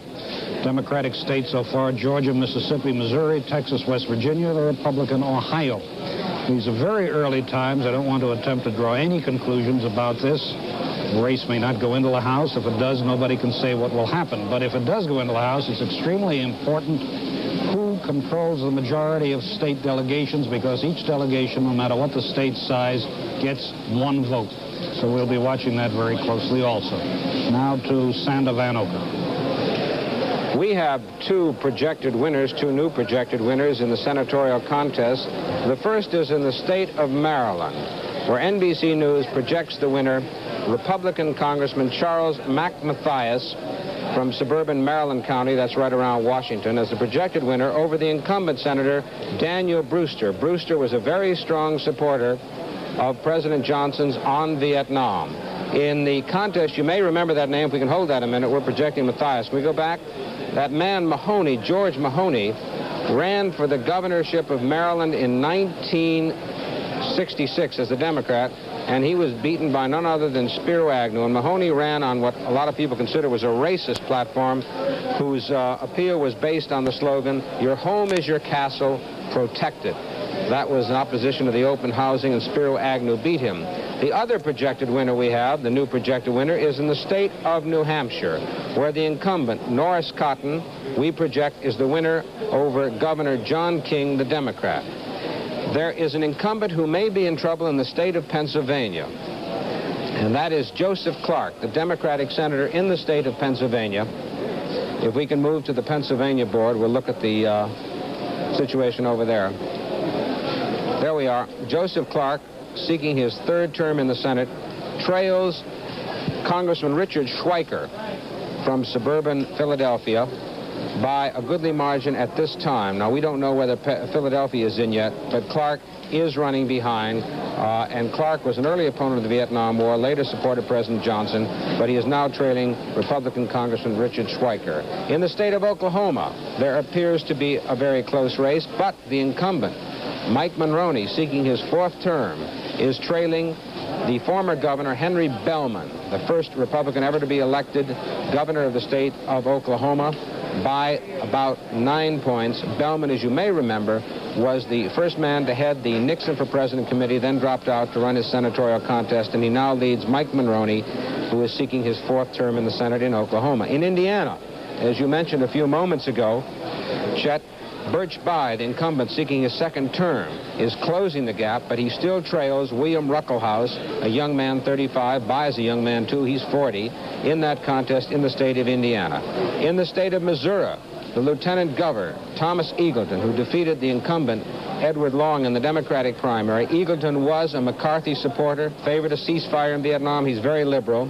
He is now leading Representative Tom Curtis, a very able member of the House of Representatives, Republican, on the House Ways and Means Committee. Curtis is considered the hardest working member of the House of Representatives, and he is now trailing Eagleton. In Ohio, that race, Gilligan, the former Democratic congressman, trails the Attorney General William Saxby in that state to take the seat which Frank Lausch used to hold before he was defeated in the primary by Gilligan. Now, Chet. Sandy, on the basis of projections, then, again by rapid calculation, you show a net Republican gain of 2 now? 2 seats, yes. 2 seats. Florida, where the issue was law and order, Gurney hit it very hard, and they have picked up a seat in Maryland, because that's a little harder to figure out, because Brewster, as I say, took a very tough position on the war in Vietnam. Mathias was a backer of Rockefeller, and he does very well in the Republican areas around Washington, the suburban areas. It was thought he might be hurt by a heavy Wallace vote in eastern Maryland, but apparently he hasn't been. So that is a net gain of 2, Maryland and Florida. Very good. We'll be back in just a moment. Now let's look at North Carolina. In North Carolina, Humphrey is doing poorly. He's 3rd. Nixon is ahead with 36%. Wallace is 2nd, 33%, and Humphrey 3rd with 30%. In South Carolina, Wallace is ahead there. Nixon is second, and Humphrey is third. That, again, is Senator Strom Thurmond's state, and he was most anxious to deliver it to Nixon. He may yet, we don't know, but that's where it stands at the moment. In Ohio, one of the big industrial states, Nixon is leading at the moment. 16% of the vote has been counted and put on our boards, and Nixon is leading with 48%. Humphrey is second with 40%, and Wallace has 12%. In Missouri, 13% of it is counted. Humphrey here at this early stage has a fairly substantial lead, 52% of the vote. Nixon second with 38. Wallace third with 10. Now to John Chancellor and his marvelous machine. John? We will note that, Richard, that Humphrey won the District of Columbia, which of course is an overwhelmingly Negro city. And the Negroes are going for Hubert Humphrey, but it's very interesting to note that where Humphrey needs the Negro votes, they are, many of them, staying home. In the industrial Midwest, which are the states of Illinois, Indiana, Ohio, and Michigan, our calculations indicate now that something like between 10 and 15% of the Negroes who voted the last time are not voting this time. And this is very interesting because in the southern states of the United States, where there has been a great effort to register Negro voters over the past 4 years, registration was up 14% this year. And so where more Negroes are voting in the South, fewer Negroes are voting in the industrial Midwest. We have a very high Negro defection rate indicated in Kentucky in some of the early returns. We have a fairly high defection rate in Indiana, which Richard Nixon has been projected as a winner. So that the irony of this for Hubert Humphrey is that while overall in the country there are a few more percentage points of Negroes registered this time than 4 years ago, they are not where he needs them. Now here's Frank McGee. Thank you, John. NBC News has projected another winner in the governor's race, this one in Missouri. And it is our projection that the Democratic incumbent, Warren Hearns, will gain re-election. With 13% of the vote in, he's running at 63% over Republican Lawrence Roos. And we say that when the figures are finally tallied, Hearns' percentage will be 60%. Hearns is getting 3 out of 4 votes in St. Louis. There's a large Negro registration in St. Louis, about 35%. Hearns has been popular enough with them. He lost some popularity, however, when he called up the National Guard to quell a riot last spring. Now we have a race in Indiana. Although more than 25% of the vote has been tallied there, and there's a wide separation in the percentage points, we think this race for governor in Indiana between Republican Whitcomb and Democrat Rock is still too close to call. And in Kansas, we have an exceptionally close race with 6% of the vote in, Docking, the Democratic incumbent, 50%, Harmon, the Republican challenger, 50%. So there we are. So far, of the 4 races in which NBC News has made projections, 2 have gone to Democrats, but Democrats held those state houses already, so there's no net gain for them there. 2 of the races we have projected will go to Republicans. They held neither of them, so as of the moment, the Republicans have scored a net gain of 2 state houses. Chet? Here are returns from several more states. Maryland. 18% of the vote is now counted. Nixon's leading with 49%. Humphrey with 33%. Wallace with a significant 18%. Massachusetts. 6% of the vote is in, but it is NBC's projection that Humphrey will carry Massachusetts with 61% of the vote. Delaware. First returns are in from Delaware. They are fragmentary, meaning very little, if anything. 1%, less than 1% of the vote. Nixon with 60%. Georgia, 11% of the vote is now in, and Wallace is leading with 48% of the vote. Humphrey second with 28%. Nixon third with 24%. I wonder if we might take a look at the popular vote board for just a moment. 11% of the national vote is now in. This board changes, by the way, about every 60 seconds. Nixon is still leading with 41%, but Humphrey has just closed another percentage point. and is now trailing by 2 points with 39%. Wallace holding steady at 20%. Perhaps that is significant. Humphrey, to repeat, just closed 1 more percentage point. Earlier in the evening, you recall, he was 8 percentage points behind. And we'll be back in just a moment. In Arkansas, NBC News projects the winner in the race for Senate to be the incumbent Senator Fulbright, the Democrat. He is our projected winner for re-election to the Senate from Arkansas. A few minutes ago at the Waldorf Astoria Hotel here in New York, which is Nixon's campaign headquarters here, that's where their celebration will be if they have one, Herbert Kaplow of NBC News interviewed just a few minutes ago Robert Finch, who is Nixon's campaign manager, and we're going to switch to that now, to Herbert Kaplow talking to Nixon's campaign manager, Robert Finch, on tape made a few minutes ago. We are with Robert Finch, who is the Lieutenant Governor of California and also has been for many years a close associate of Richard Nixon. He was with Mr. Nixon in 1960 and is with him now. Mr. Finch, you have been studying the returns as they come in this evening. What's your observation on the basis of them? Herb, I flatly predict victory. We picked up insurance states where we were not sure, like Tennessee, Kentucky, and Florida. I think we'll carry Texas. It looks good in Pennsylvania, New Jersey, and Ohio. So I think we're going to win. Can you tell us basically what your campaign strategy was? Well, it was to zero in on these critical electoral college states. That was the purpose of the telethons, and I think in 1960 we spread ourselves pretty thin. And I think that strategy has paid off. I think we're going to have to look at the Electoral College and decide whether we're going to allow that to continue to be the mechanism by which we select our presidents. But we had to face that reality. On the basis of what you've seen so far, how do you think Texas is going to go? I think we'll win it. Now, there are 8 states that you consider the big ones, up through number 8, New Jersey. And I think in the planning until today, you figured you were behind in New York and Michigan. Well, we figured those were close. And what about the others?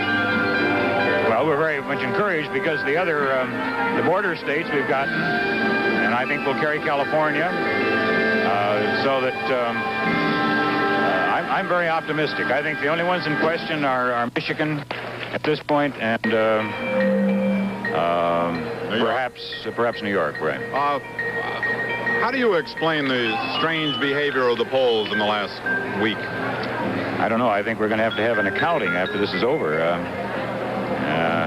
I think these pollsters have hedged to the point where they've almost destroyed their credibility. Thank you very much. We have been talking with Robert Finch, the Lieutenant Governor of California, who was a close associate of Richard Nixon. Herbert Kaplow, NBC News at Nixon headquarters in New York. Again, the latest word from the NBC News projection team is that the race for the presidency still is very close. The key states at this hour seem to be New York, Illinois, Ohio, and Pennsylvania. If Humphrey carries these states and other big states, it might be enough to offset the victories by Nixon in the other states and the ones which he has carried thus far and which he hopes to carry. We'll be back in just a moment. Let's go to the board showing the popular vote. 12% of the national vote is now in. Nixon is now leading with 42% and Humphrey with 38%. In other words, Nixon has jumped back into a 4% national lead at this moment. Wallace continues to hold very steadily at 20% of the popular vote.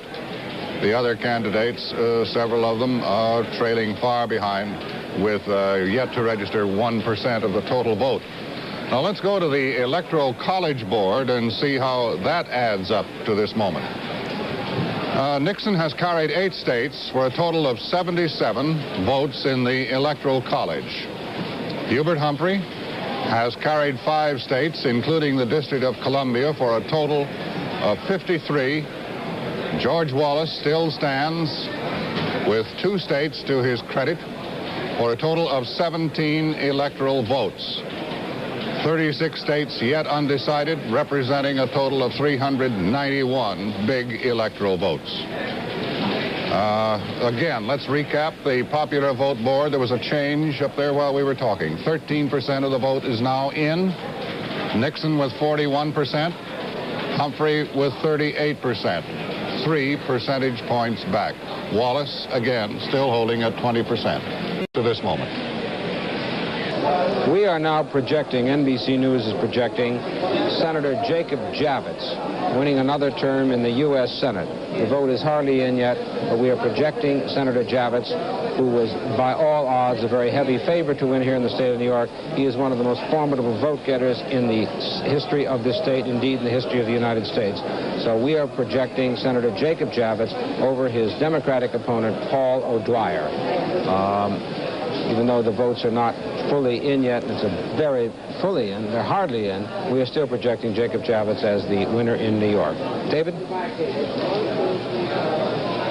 NBC News projects Wallace as the winner in Louisiana, the race for president in Louisiana. Wallace, 55%, which is not surprising at all. That was a state that has been pretty much ceded to him from the beginning. Wallace, our projected winner in Louisiana, with 55% of the vote. With 3 states in which he is the projected winner, he now has 27 electoral votes. Now, we'll be back in a moment.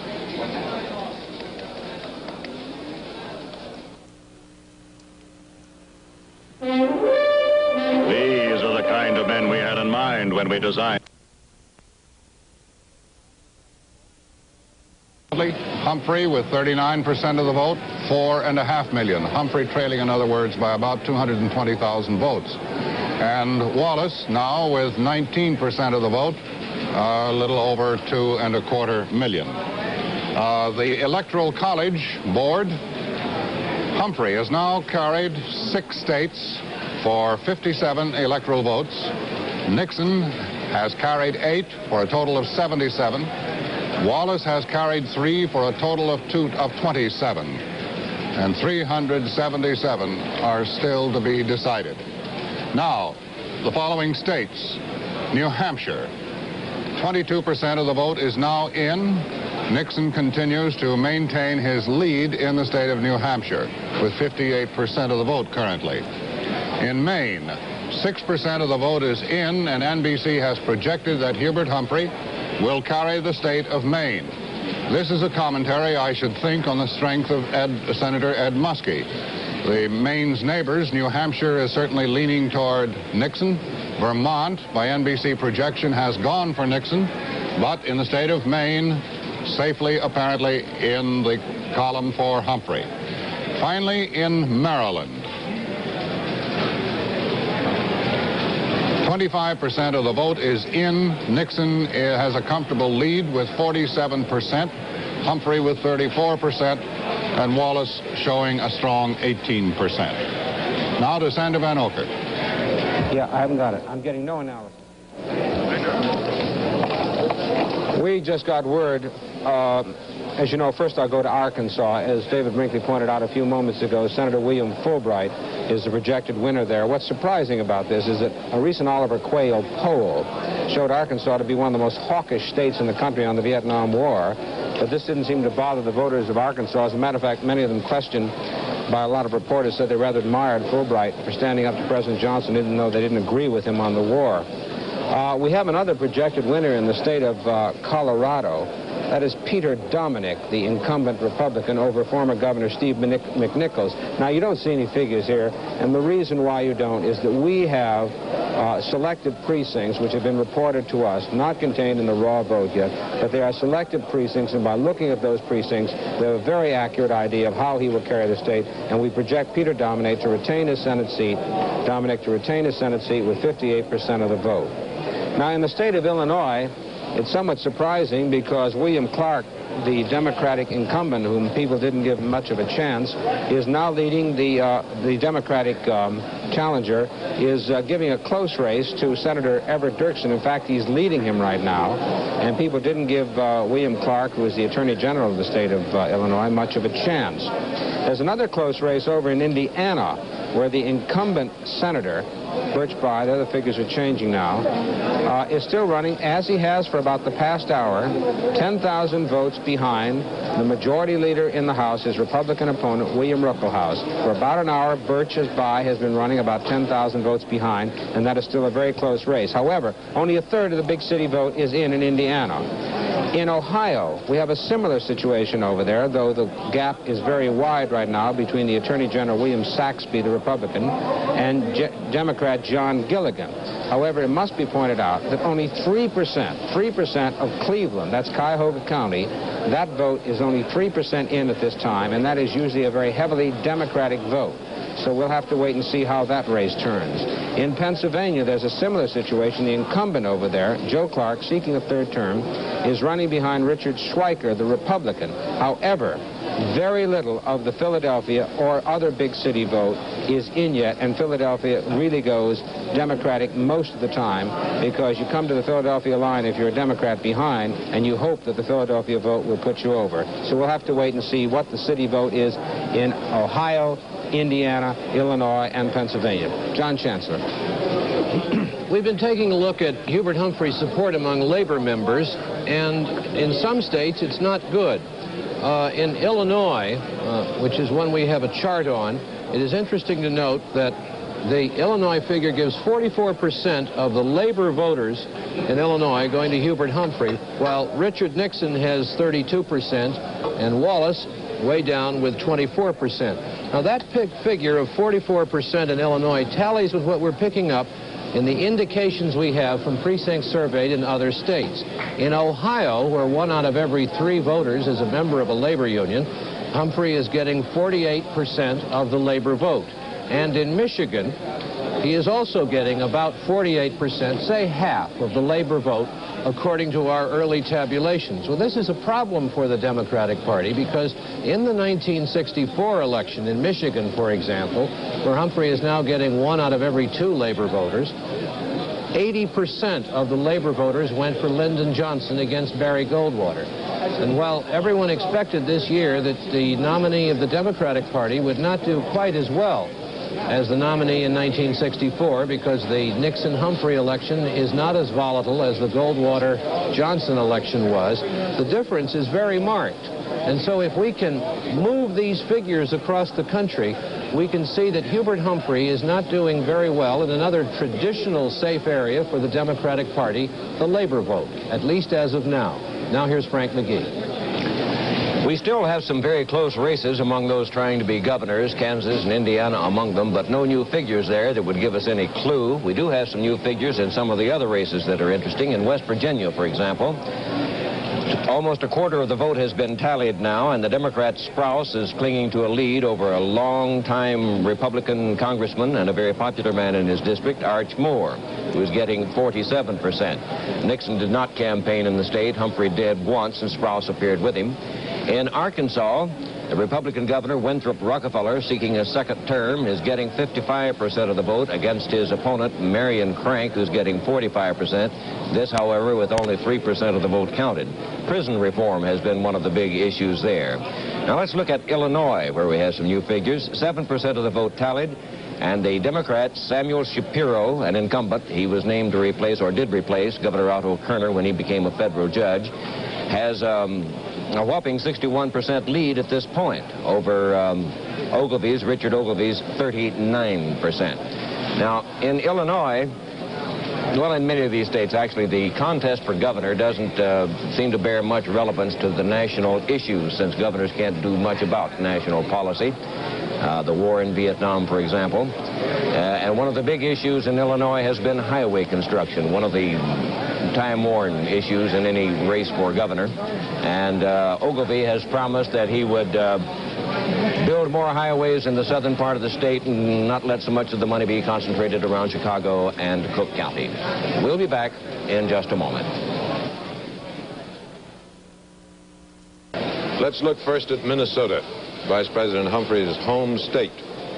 In Minnesota, We have almost no votes on the board, but our precincts have reported in directly to our studio, and so we have projected Humphrey the winner of his own state with 56%.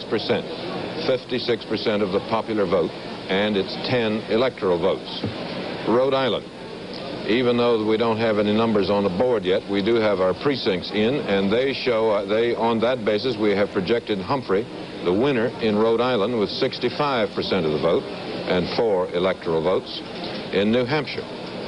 In New Hampshire, we have 22% of the vote in, and it was somewhat closer, so it took a few minutes.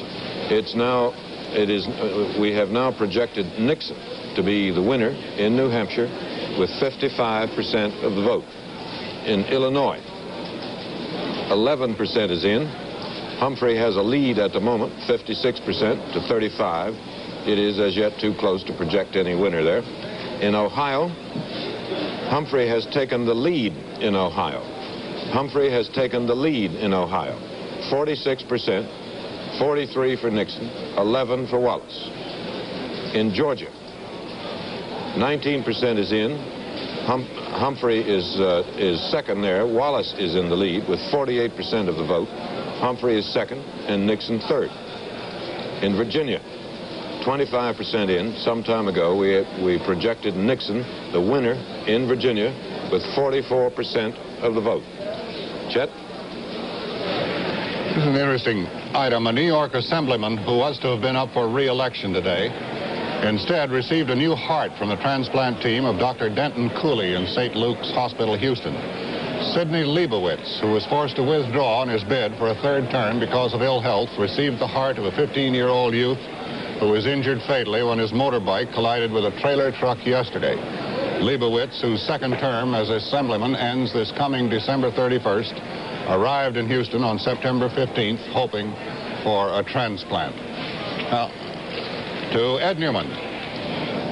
The House races suffer, or perhaps I should say the House race reporter suffers from the fact that the names in the House are not so well known as, obviously, those of the presidential and vice presidential candidates or the candidates for the Senate. But still, a number of national figures have been reelected already, and we ought to tell you who they are. Mendel Rivers of South Carolina, chairman of the Armed Services Committee. Leslie Aarons of Illinois, the minority whip in the House. William Pogue of Texas, chairman of the Agriculture Committee. George Mahon of Texas, chairman of Appropriations. Frank Bowe, Republican of Ohio, ranking Republican member on Appropriations. Wright Patman of Texas, chairman of Banking and Currency. William Widnall of New Jersey, ranking Republican member, Banking and Currency. Carl Perkins of Kentucky, chairman, Education and Labor. William Ayers of Ohio, ranking Republican on that committee. Thomas Morgan, chairman of the Pennsylvania, chairman of the Foreign Affairs Committee. William Dawson of Illinois, chairman of Government Operations Committee, veteran Negro member of the House. Florence Dwyer, Republican of New Jersey, one of the best-known women in the House. Lenore Sullivan, Democrat of Missouri, another of the best-known women in the House. Harley Staggers of West Virginia, chairman of Interstate and Foreign Commerce. Edward Garmatz of Maryland, chairman, Merchant Marine and Fisheries. William Colmer of Mississippi, chairman of the Rules Committee. Wilbur Mills of Arkansas, chairman of the Ways and Means Committee, and the man who has more to say about your taxes than anybody else in the country, the president included. Now to Sander Vanover. We have just projected the winner in the Pennsylvania senatorial contest, and we project that Congressman Richard Schweiker has defeated Senator Joe Clark in Clark's bid for a third term.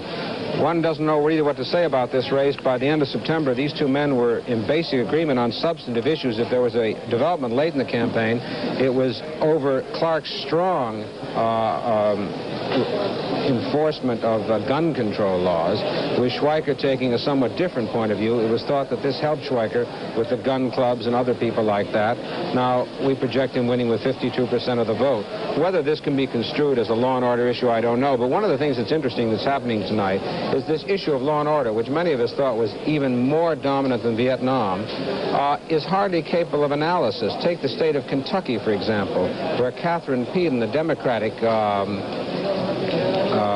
candidate for the Senate, if we can move over to the Kentucky board for a second, we have projected in Kentucky that Catherine Peden will lose to Marlo Cook, a judge in Louisville, Jefferson County.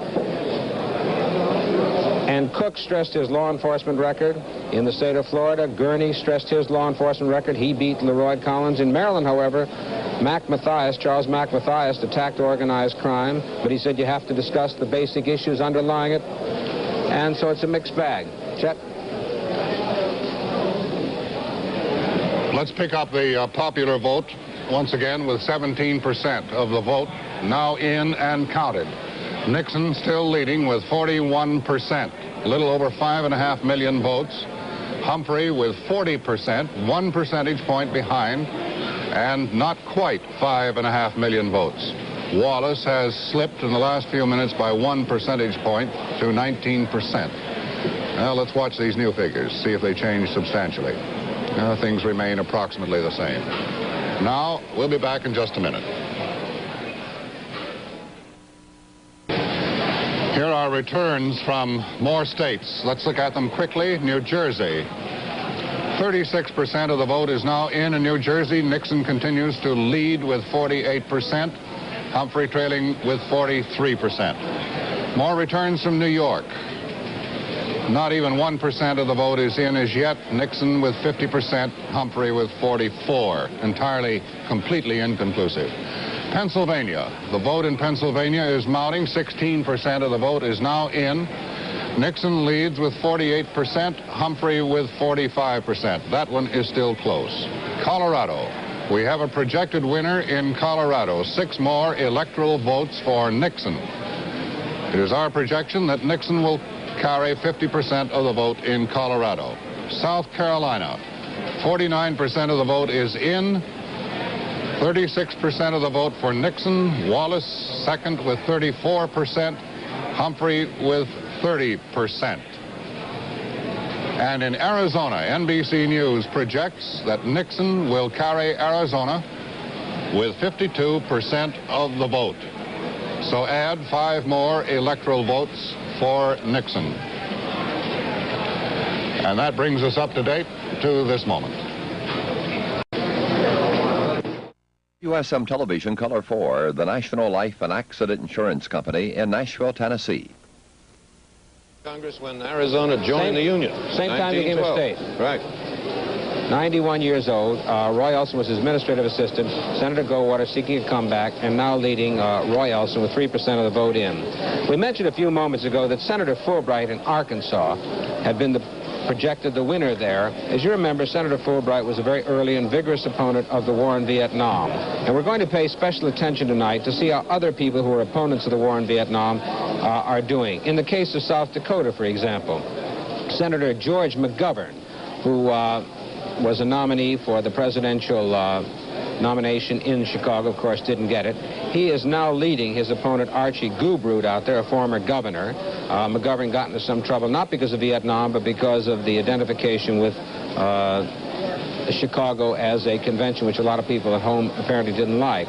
In Wisconsin, another early opponent of the war, the incumbent Gaylord Nelson, is in a contest with the state legislator Jarris Leonard. We'll be paying attention to that to see if the Vietnam issue has had any effect on the election. In the state of Iowa, for example, Governor Hughes, they're changing right now, is running now behind his opponent, state legislator David Stanley. In all the Senate races I covered this year, this was the only state where Vietnam was a clear-cut issue. Senator Hughes calling for a bombing hawk, nominating Eugene McCarthy. It was the only state where it was a clear-cut issue, and that was what the debate was all about.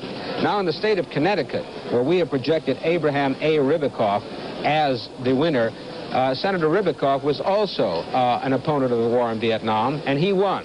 And we'd like to go now to Hartford, where Senator Ribicoff was interviewed by NBC News correspondent Aline Saranen.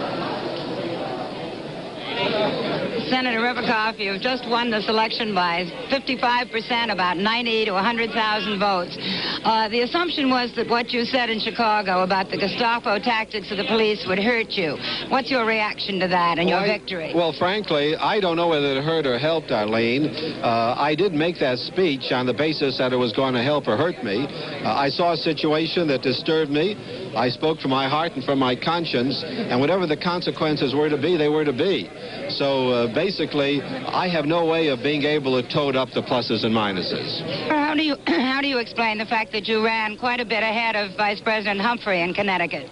Well, I would guess that I had a different type of constituencies, more people from the Republican side and youth supported me probably than the Vice President, but I'm delighted that the Vice President carried Connecticut. I felt some 3 weeks ago that he was going to do this, and I am so pleased that Connecticut reacted positively to the Humphrey campaign. What is your reaction to the position of the South Vietnamese in Paris? Well, the South Vietnamese should not be in a position to determine our policy. We have to make our decisions and make it whether they like it or not. We have 540,000 men involved in South Vietnam, and we've got $30 billion a year. I would hope the South Vietnamese would come along. If they don't, we should proceed without them. One last question. Would you like to predict how this evening is going to end? I haven't the slightest idea, except that I hope and I believe that Vice President Humphrey and Ed Muskie will be the next president and vice president of the United States. Thank you, Senator Riverhoff. Senator Abe Riverhoff at his headquarters in Hartford, Connecticut. Aline Saarinen, NBC News. We're back once again in NBC News election headquarters. Let's see, Arkansas. NBC now projects that Arkansas will be carried by George Wallace with 44% of the vote. Rack up 6 more electoral votes for George Wallace. Maryland, 32% of the vote is now in. Nixon again has a rather commanding lead in Maryland with 46%. Humphrey in second place with 35% and Wallace with a strong 19%. North Carolina, 35% of the vote is now counted in North Carolina. Nixon leads with 37%, followed by Wallace with 33%, and in third place, Humphrey with 30%. Florida, 64% of the vote is now counted. We have projected that Nixon is the winner in Florida with 40% of the vote, however. Only a plurality, not a majority. In Minnesota, we have projected that Hubert Humphrey has carried Minnesota with 56% of the vote. And in neighboring Wisconsin, 1% of the vote is now in, and it's a close one thus far. Hubert Humphrey slightly in the lead by about 100 votes. He and candidate Nixon each showing 46%. We'll be back in just a moment. First, let's look at the Illinois board for the Senate race, where Senator Dirksen is running for re-election, whereupon we find that NBC News has projected Dirksen to be the winner with 54% of the vote. And so the golden voice of the Senate leader, recording star, has not been stilled, and he will return to the Senate, presumably as majority leader, in January. Now to Texas. In Texas, in the presidential election, Humphrey is still in the lead. He has been in the lead in Texas all night and is holding it now. We have about 25% of the vote in. Humphrey leads with 43. Nixon is second with 38. And Wallace, 19. In Iowa, we have projected Nixon as the winner with 50. He has 56% now. In our projection, that's it. In our projection, we figure he will finish up the evening with 53% of the vote. In Nebraska, Nebraska is Nixon country. We have only 1% of the vote in, and the figures are not yet very large, but by going to the special precincts chosen in advance and bringing them directly here, we have projected Nixon will end the vote count with 61%. Rhode Island, with its 4 electoral votes, we have projected Humphrey the winner.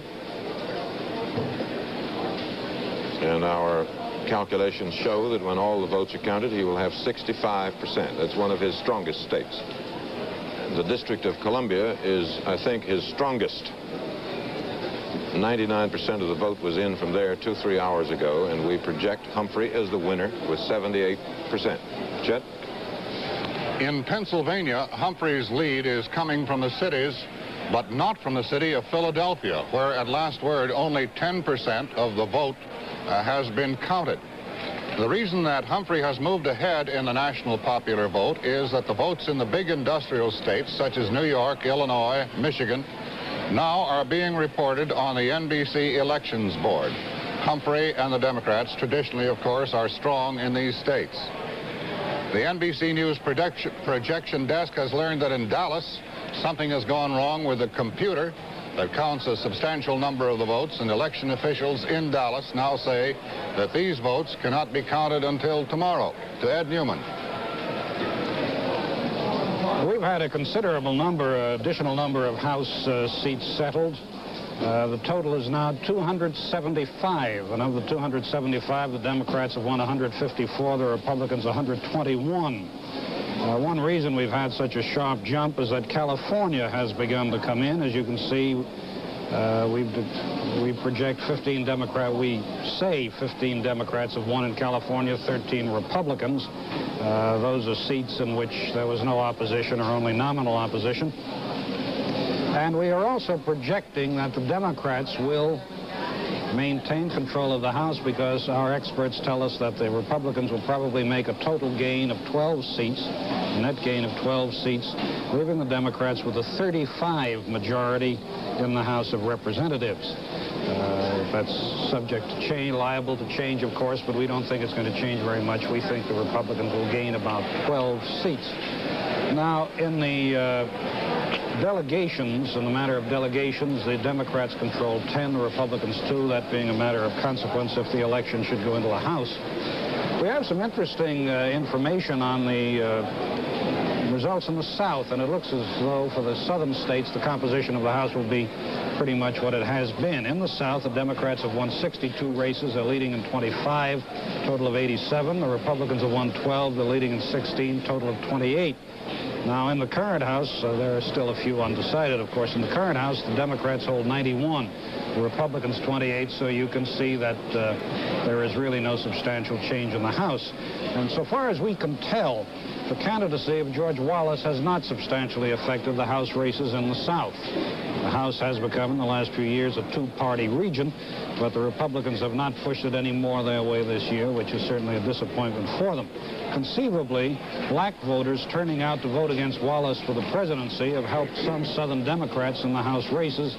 We're looking into that. We'll be looking more closely at it later on. Ed Newman. Now to John Chancellor. Ed? Oh, yes, Chet. Just a moment, if I may. Is it your judgment that the margin between Democrats and Republicans in the House is not going to be sufficiently small that a few unhappy Southern Democrats could be talked into becoming Republicans and therefore give the organization of the House to the GOP? Well, Chet, on the assumption that the NBC projection experts are as expert as we say they are, the Republicans will gain 12 and the Democrats will have a margin of 35. A margin of 35 would mean that the Republicans would have to pick up 18 Democrats to give them the majority over the Democrats to organize the House. And my impression is that that is something they cannot do, that is too large a margin for them to overcome. I'd be interested to know what David thinks about that. What I think is they can't do it, Ed. You might occasionally find a Democrat from any part of the country. In fact, I have occasionally found one or two to switch parties.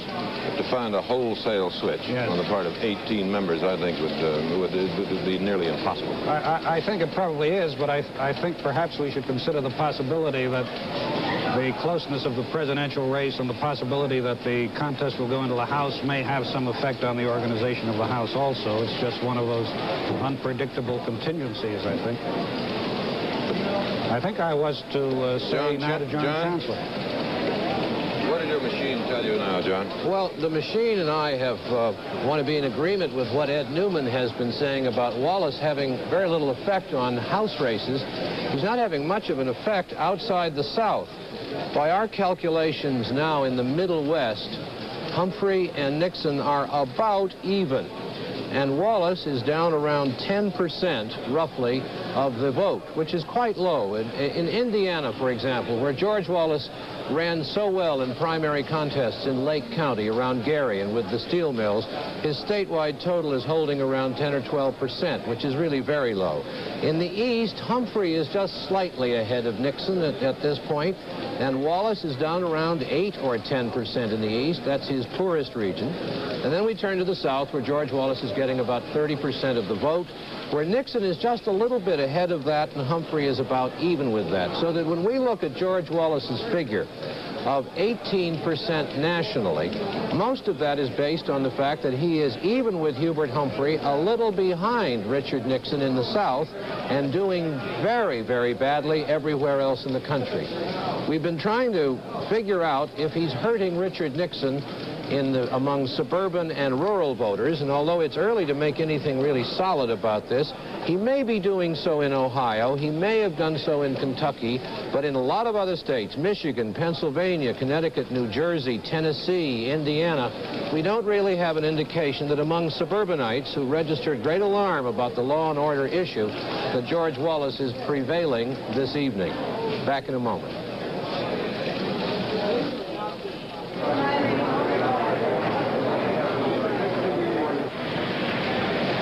To the popular vote board, 28% of the national vote is now registered. Humphrey is in the lead with 42%. Nixon with 41%. Humphrey's lead is now 224,000. Wallace dropping one more percentage point to 17%. To the electoral board, Nixon has command of 18 states with 134 electoral votes. Humphrey has taken 9 with 114. Wallace can claim 5 with a total of 45, and 245 very important electoral votes are still in contest. In the state of New Jersey, 45% of that vote is in, and the percentage figures have stayed fast ever since the first returns came in.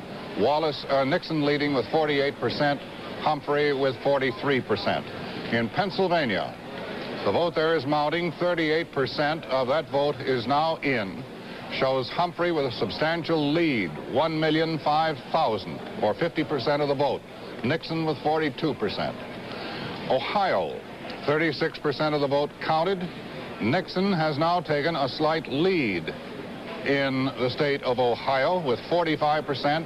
Humphrey immediately behind by about 14,000 votes with 44%. Wallace with 11.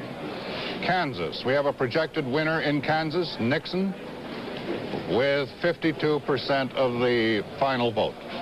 Kentucky, a projected winner in Kentucky.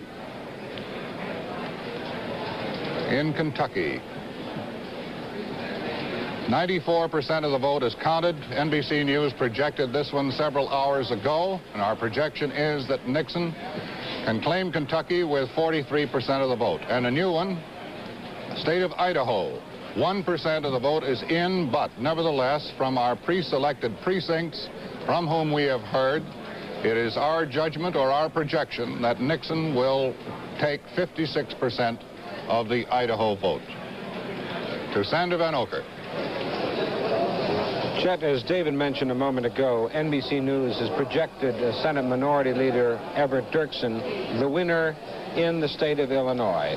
Over State Attorney General William Clark, we are projecting Everett Dirksen will regain his Senate seat with 54% of the vote. Clark was a dove on Vietnam, a supporter of Senator McGovern. That probably doesn't hold much ice in that contest. It would be very difficult to beat Senator Dirksen no matter what you were standing for. He is getting to be an institution in the state of Illinois.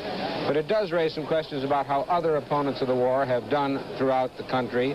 As we mentioned earlier, Senator Fulbright, the chairman of the Foreign Relations Committee, has been declared the projected winner in Arkansas.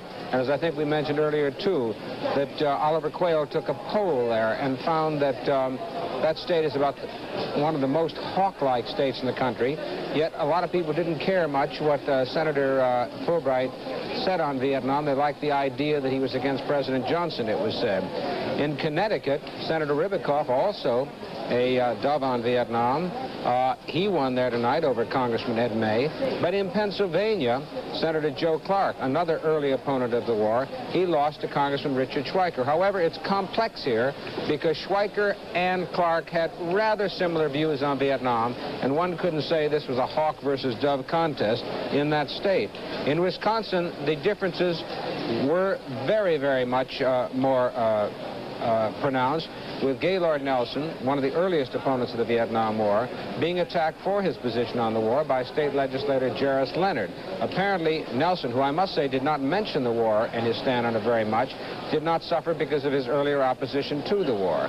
But it gets complex in the state of Ohio, where right now John Gilligan, who fought for the minority, or Dove Plank, at the Democratic Convention, trails William Saxby. But there are a lot of complex reasons here. Labor cut Gilligan, it's felt, because it was felt his views on Vietnam were too extreme. And in South Dakota, we now have Senator McGovern ahead. He was another opponent of the war, but that one is too early. So, again, one cannot have any feeling except this, that apparently opposition to the war on Vietnam didn't hurt many people in senatorial contest thus far. And we'll be back in a moment.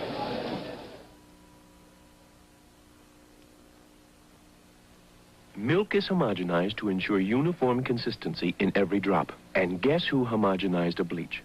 Miracle White. This new non-chlorine powdered bleach is homogenized to ensure consistency through every box for every wash. Homogenized so every tiny blue grain carries full bleaching power to be safe and effective for even colored fabrics. Safe and effective for all the Miracle fabrics. Spandex, wash and wears, fiberglass, stretchables, permanent press. Miracle White's non-chlorine bleach is made to keep all Miracle fabrics brand new bright. And how comforting that it's equally safe and effective for all washables, linens, baby things, anything you want to get really clean. Who but Miracle White would think of homogenizing a non-chlorine bleach to be effective and safe, and double guarantee satisfaction? The vote count continues to pile up in some of our governor's races. I'd like to bring you the returns now from Arkansas. We haven't had a report on that recently. 12% of the vote is in. Almost all of it is from Little Rock. And Republican Winthrop Rockefeller is getting 57% of it. The Democrat Marion Crank's 43%. Prison reform has been a big issue in this campaign. Rockefeller defending it, Crank saying it cost too much. Another issue was the fact, and Crank admitted it, that he had members of his family on his payroll while he was a member of the state legislature, wife, son, 3 daughters. One daughter was only 8 years old and was drawing $20 a day as a clerk. And Crank said that was all right, that he felt she'd learned a lot about government. In New Mexico, where 17% of the vote has been tallied, most of it from Albuquerque, the Republican, Dave Cargo, is trailing his Democratic opponent, Fabian Chavez, 47% to 53%. We spoke with the governor's headquarters a little while ago, and they said they expected returns from the eastern part of the state to come to their rescue. And in North Carolina, we have projected, NBC News has projected another winner in the governor's race. Democrat Robert Scott, we say, will take the race from Republican James Gardner. He's getting 55% of the vote right now. We say that his tally will eventually come to about 54% of the vote when all is said and done. Gardner tied his campaign in very strongly to Governor Wallace's, but apparently it didn't do him too much good. Here is David. Thank you. On our board showing the popular vote, Hubert Humphrey is still ahead, but barely. Each now has roughly 41%. Humphrey has a lead of slightly more than 100,000 votes. 41%, 41%, and 17. On the electoral vote tabulation, there's the result as it stands at the moment, based on NBC's projections. Still, no one close to having 270, or enough to be elected president. That's where we stand at the moment.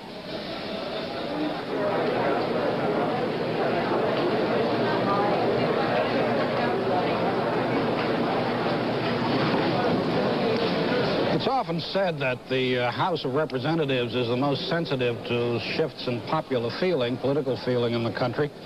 Well, consider this. We have on our board 50 states listed, and only one of them at this moment can show a change in any seat in the House of Representatives. That's Connecticut. In Connecticut, the Democrats have lost one seat to the Republicans, and of the 276 seats so far decided in the House of Representatives, just one has changed hands. So at the moment, the Democrats have 154, the Republicans 122. A majority of 218 is needed. We believe that the Republicans are going to gain 12 seats, give or take one or two. If that happens, it will leave the Democrats in control with 235 to the Republicans 200, and the possibility that the Republicans could gain any Democratic allies, perhaps in the South, sufficient to enable them to control the House, seems to us to be extremely remote. Now, if the presidential election should go into the House, which is a possibility, then the matter of who controls state delegations is of importance, and at the moment the Democrats control 10, the Republicans 2. Some of those Democratic delegations perhaps would be Wallace delegations. That remains to be seen if the election actually goes into the House. Now to Sander Van Oken. Here are some further returns on close Senate contests in the state of Iowa. In the contest there between Governor Harold Hughes, the popular three-term governor, and state legislator David Stanley, who has literally crisscrossed the state since last spring. The contest is narrowing now after Stanley enjoyed a larger lead earlier in the evening. This must mean that the returns from Des Moines, where Hughes is supposed to be very strong, are now coming in. That's, as I said, I think earlier in the evening, the only state where Vietnam was a clear-cut, debatable issue between the two candidates, in fact, the only issue. In the state of Idaho, NBC News now projects that Senator Frank Church, who is seeking his third term, will be the winner over Congressman George Hansen, and Church will win with 56% of the vote. Congressman Hansen was a much more conservative candidate than Frank Church, and we are projecting Church's victory with 56% of the vote. In South Dakota, where a friend of Church's is running for a second term, George McGovern, not enough of the vote is in yet to make any decisive judgment one way or the other. It's too early to tell. But it shows George McGovern leading former Governor Archie Gubrud by about 12 percentage points. Now to Frank McGee. In North Carolina, where we have projected a winner, both candidates for governor pictured themselves as conservatives, and neither campaigned for the Negro vote. Nevertheless, virtually the entire Negro vote has gone to the Democratic Lieutenant Governor Robert Scott. By contrast, Scott's opponent, Republican James Gardner, received a majority of the white vote, so that the Negro vote for Scott appears to have been the decisive factor in his behalf. Gardner alienated the black vote by running his campaign closely along Wallace lines, and Wallace is running very strong in North Carolina. But it appears that enough of those Wallace voters have cast their traditional Democratic votes for other officers, at any rate, to give Democrat Robert Scott his edge. And we'll be back in a moment.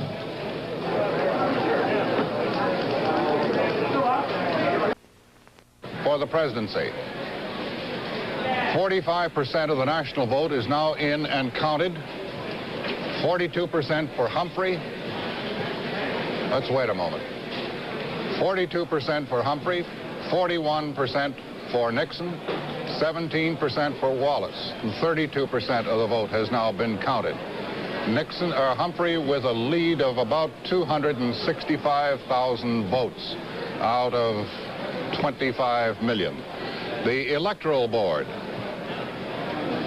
Nixon with 134 electoral votes, Humphrey with 114, Wallace with 45. David? Here's some states, excuse me, some states to look at, beginning with North Dakota. We have a projected winner in North Dakota, Richard Nixon, And we project that when all the votes are counted, he will have 56% of them and carry the state. South Dakota.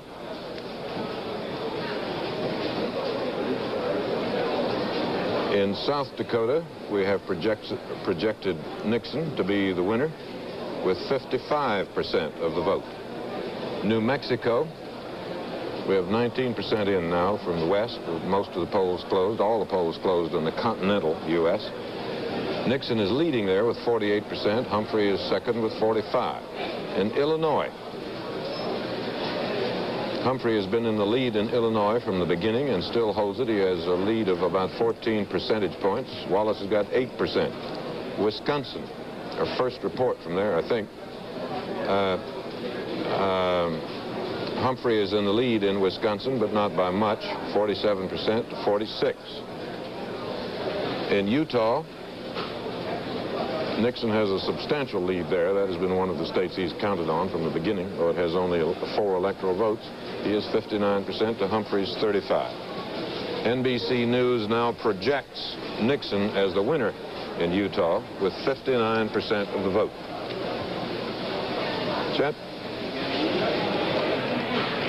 Here is a wire or a cable. It says Brussels Democrat and Republican Election Watch has 1,000 guests in a Brussels hotel, have counted 800 ballots at 2:00 GMT. American voters give Humphrey 248, Nixon 210. Other nationalities give Humphrey 145, Nixon 70. To Sander Van Oker. Chet, NBC News has projected that Frank Church, seeking his 3rd term in Idaho, has just been projected as the winner. He's seeking his 3rd term. While we're at it, I think we're mentioning that Church is going to win with 56% of the vote. I might mention also that we're projecting the re-election of Bennett in Utah. Wallace Bennett is the projected winner over there. It's interesting, I think, to talk about Frank Church for a moment, because Frank Church is another one of these people who was an early opponent of the Vietnam War and was supposed to be in trouble because of his opposition to it. A couple of years ago, there was a story circulating around Washington that at a White House reception, Church said to President Johnson, "You ought to read this article by Walter Lippmann, another opponent of the war." And the president said, "Well, Frank, next time you need a dam in Idaho, you go and ask Walter Lippmann." Well, the remark was not too much off the mark, because what has probably won for Frank Church in Idaho is the fact that he paid very close attention to the things that matter out there: water, reclamation, and mining policy. These are the issues that really matter, and people in Idaho place a great deal of emphasis on seniority, and Church is building up seniority, and he's very skillfully played his association with Republican Senator Len B. Jordan before the voters, and they've liked it.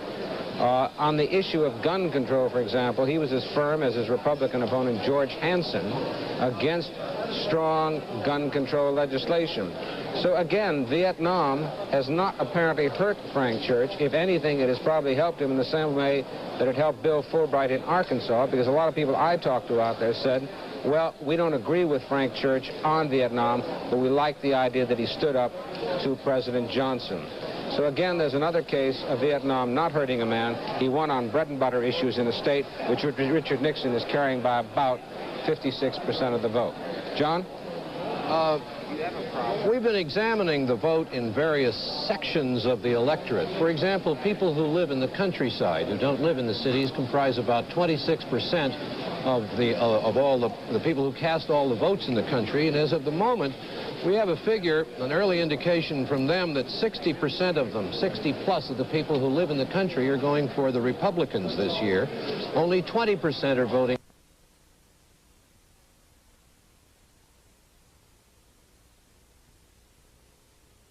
a man. He won on bread and butter issues in a state which Richard Nixon is carrying by about 56% of the vote. John? We've been examining the vote in various sections of the electorate. For example, people who live in the countryside, who don't live in the cities, comprise about 26% of all the people who cast all the votes in the country. And as of the moment, we have a figure, an early indication from them, that 60% of them, 60 plus of the people who live in the country, are going for the Republicans this year. Only 20% are voting for Hubert Humphrey, and about an equal number, 18% of those who live in the countryside, are voting for George Wallace. Among the well-to-do, the middle-income, and the lower-income people who live in the cities, the Republicans are doing around 45%, just under half of all the well-to-do votes cast. They're getting those for Nixon. The Democrats are getting 30%, and George Wallace is getting about a quarter of the votes of those families who make more than $12,000 a year and live in cities. Of those who make less than $12,000 a year in cities, the Democrats just reverse the whole picture. They're getting about 45% of that vote. The Republicans are getting about 35% of it. And George Wallace begins to drop down. Only 1 in 5 of those urban families making between $4,000 and $12,000 a year are voting for George Wallace. And then when we hit the lower income categories, the poor people in the cities, the Democrats are getting 65% of that vote. The Republicans are getting only 25% of it. And George Wallace falls off very sharply to less than 10%. There's a Negro increment in that lower income city vote, and of course they've turned against George Wallace. The Negro vote overall the country is going nearly all to the Democrats. We have just slight percentages going to the Republicans, meaningless really, and very little information on whatever Negroes may be voting for whatever reason for George Wallace. The Union vote, as of the moment, is holding at about 58 to 60% for the Democrats, as we've been able to tally it in our selected precincts. Nixon is getting about 24% of it, and George Wallace, who had such high hopes to capture the union movement, particularly the young, disenchanted members of northern labor unions, is getting, according to our tally, which is mainly a Middle Western, Eastern, Southern tally, only 16% of the labor vote. And when we look at the way people are voting in the major cities in this country, it's clear that the Democrats continue to maintain their dominance, although it's slipping a little bit. At the moment, Humphrey has a comfortable lead in Boston, Detroit, Philadelphia, Washington, D.C., and Chicago. But in each of these cities, Humphrey is running behind the performance of President Johnson in 1964, and that, of course, was an extraordinary and unusual performance. But he's running behind the president by about 10%. So that this is the situation as we can see it in some of the large areas, close in many cases. George Wallace making not the inroads outside the South some people had believed he might. The traditional vote holding for both parties, but still shallow support for either man, so it could go in quite any direction at the moment. And we'll be back in a moment. So will I. All right. Let's go to the Ohio board. 48% of that big Ohio vote has now been recorded, and Nixon has gone back into the lead with 849,000 votes, or 47%. Humphrey with 756 and 42%. Now, here are the states which the several candidates have thus far carried. Nixon has carried Arizona, Colorado, Florida, Indiana, Iowa, Kansas, Kentucky, New Hampshire, North Carolina, North Dakota, Oklahoma, Tennessee, Vermont, and Virginia, a total of 19 states and 138 electoral votes. Humphrey has carried Connecticut, Maine, Massachusetts, Michigan, Minnesota, New York, Rhode Island, West Virginia, and the District of Columbia for a total of 114 electoral votes. All of these, by the way, are by NBC projection. Wallace, by projection, has carried Alabama, Arkansas, Georgia, Louisiana, and Mississippi for a total of 45 electoral votes. A few moments ago, Herb Kaplow of NBC News interviewed Mr. Herb Klein, who is the news secretary for candidate Richard Nixon. Here is that tape. Mr. Klein, it appears that the race is going to narrow down to a half dozen or so big states. Ohio, Illinois, Texas, California, Pennsylvania, which some people think Vice President Humphrey has won. What do you see for those states? I see the margin of victory for Dick Nixon out of those states. Illinois, you mentioned, and the early returns are for Humphrey, but they're coming out of Cook County, and it's my understanding that actually he's trailing where John Kennedy was at the same time in 1960. We feel we'll do well in the downstate area there. California is a very key state to us, and we're confident we'll win there, and we think we'll get enough out of these big states to win the victory we need. It's another close election, Herb. Well, we were led to believe before that Illinois was probably the safest of the big states for you. I think Illinois is a safe state. As I said, the early returns show even Senator Dirksen trailing, and as you know, he's going to win big. I don't know how Lionel Hampton is doing back there. I can barely hear you. It's a swinging party. Yeah. We wonder which are the swing states. Well, I think that you've got a few swing states such as New Jersey and Missouri, but the big states are what really count now, and in those we do have a great deal of confidence. Texas, again, you mentioned, is one where the early returns have come mostly out of the San Antonio area, is my understanding, and Dallas is very slow in counting. How many of the big states did you feel you had to win? We think we have to win. If you win 4 of them, we'll win the victory. 4 of the 7? Yes. And now the ones that are still out more or less up for grabs are Ohio, Illinois, California, and Texas. That's right. One of these is Texas. And as we have said, there's a computer in Dallas that isn't working, and so we may not be able to get their figures until tomorrow. If we could look at Texas now.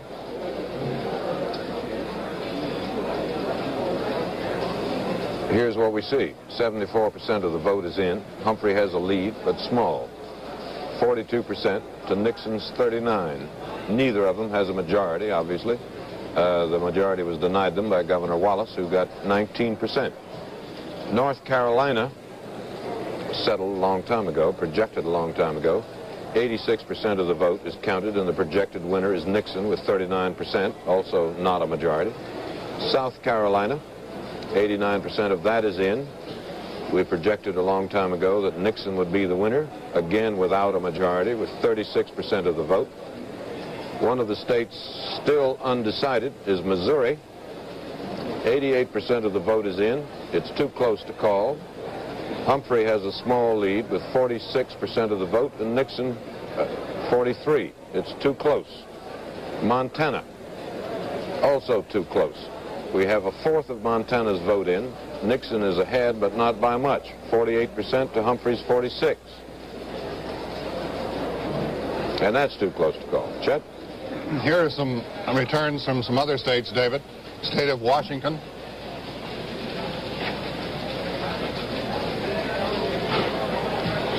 Way up in the northwest. State of Washington. 33% of the vote of the state of Washington is in. NBC has projected the winner there, Humphrey, with 49% of the vote. New Jersey, one of the key states, one of the industrial states, 74% of that vote is now counted, and it keeps getting closer. But Nixon is still in the lead with 46% of the vote. Humphrey has 45% of the vote. New York. Several hours ago, NBC projected that New York had gone into the Humphrey column with a vote of 50%. Illinois, another one of the key states, and where the issue is in contest. 46% of that vote is now registered. Humphrey continues to hold on, but it's much too close to call. Humphrey still has a 2 percentage point advantage. And Pennsylvania, another one that's all important. 86% of that vote is now in. Humphrey has a lead, 48% of the vote at this moment. Nixon trailing with 44%, and it's still too close to call. To Edwin Newman. You'll recall that before the election there was a good deal of talk about apathy among Negro voters. Well, that talk does not seem to have been justified on the basis of some specially selected precincts around the country, of which we've made a survey. It appears that Negro voters are turning out in House races, at any rate, more heavily than they did 2 years ago. In fact, the increase in turnout is 22%. Furthermore, we find in the survey that black voters are going 93% for Democratic candidates. In fact, the black vote makes up a solid share of the Democratic vote in these precincts. It contributes 13%.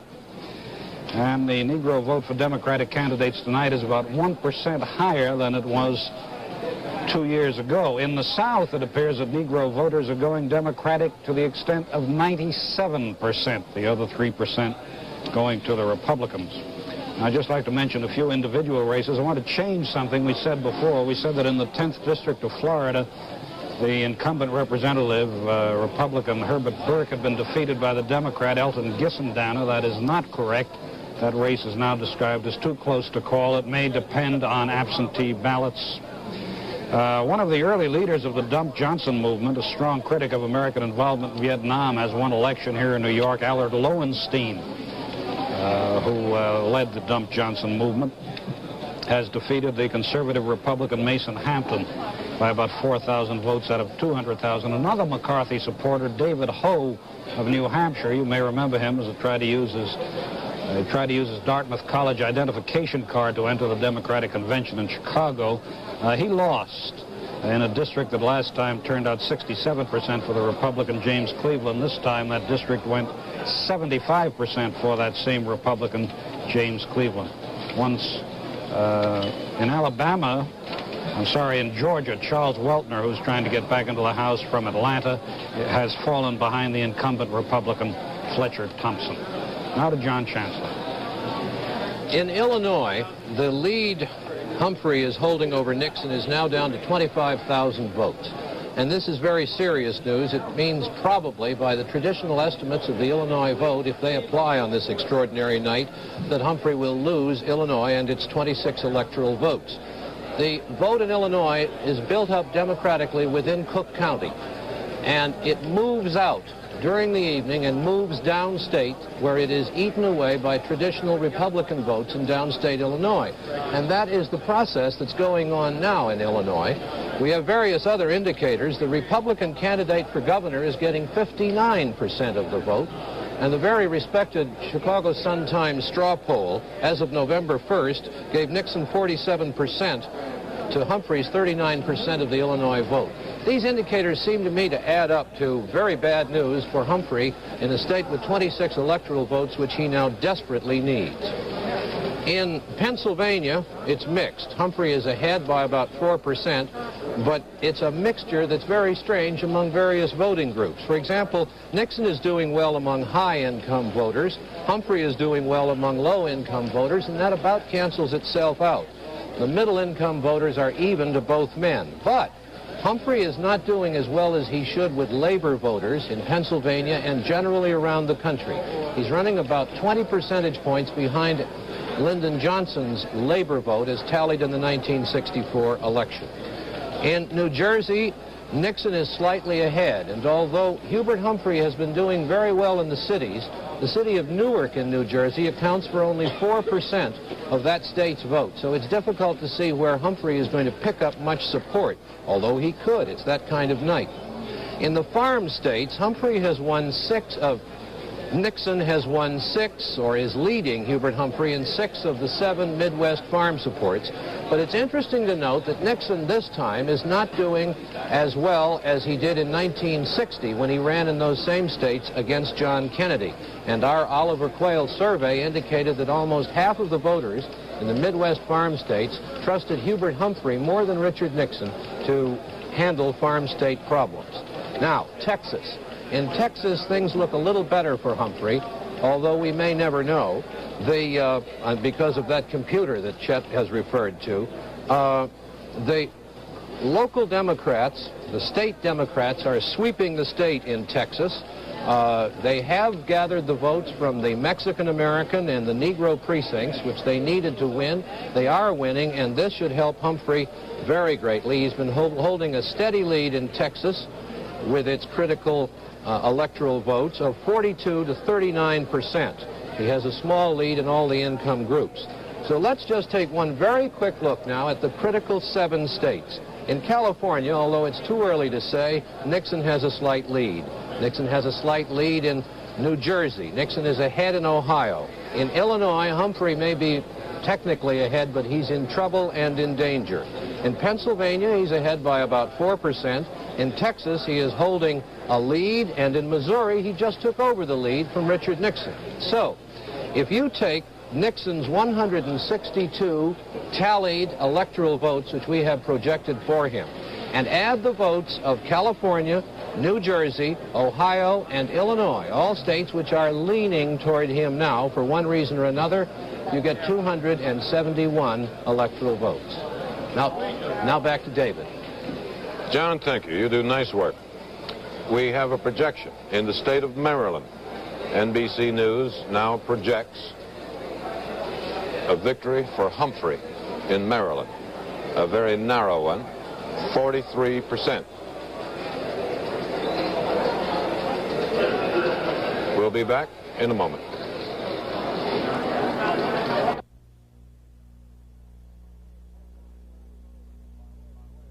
And I'm told that by way of satellite, NBC's election coverage is going to 25 countries around the world: Europe, Asia, Mexico, Latin America, Moscow, and so on.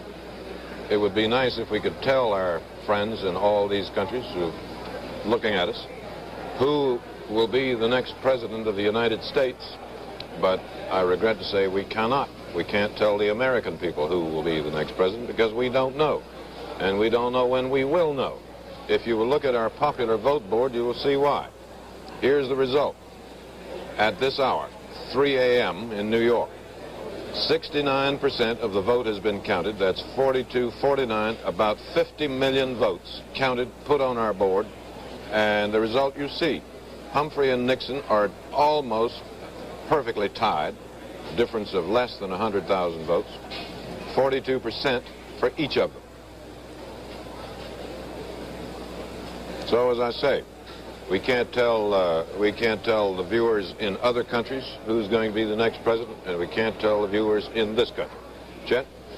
On the all-important Electoral College Board, 270 electoral votes are required for the winner. Nixon now has 162. Humphrey has 137. And Wallace, the third-party candidate, has 45.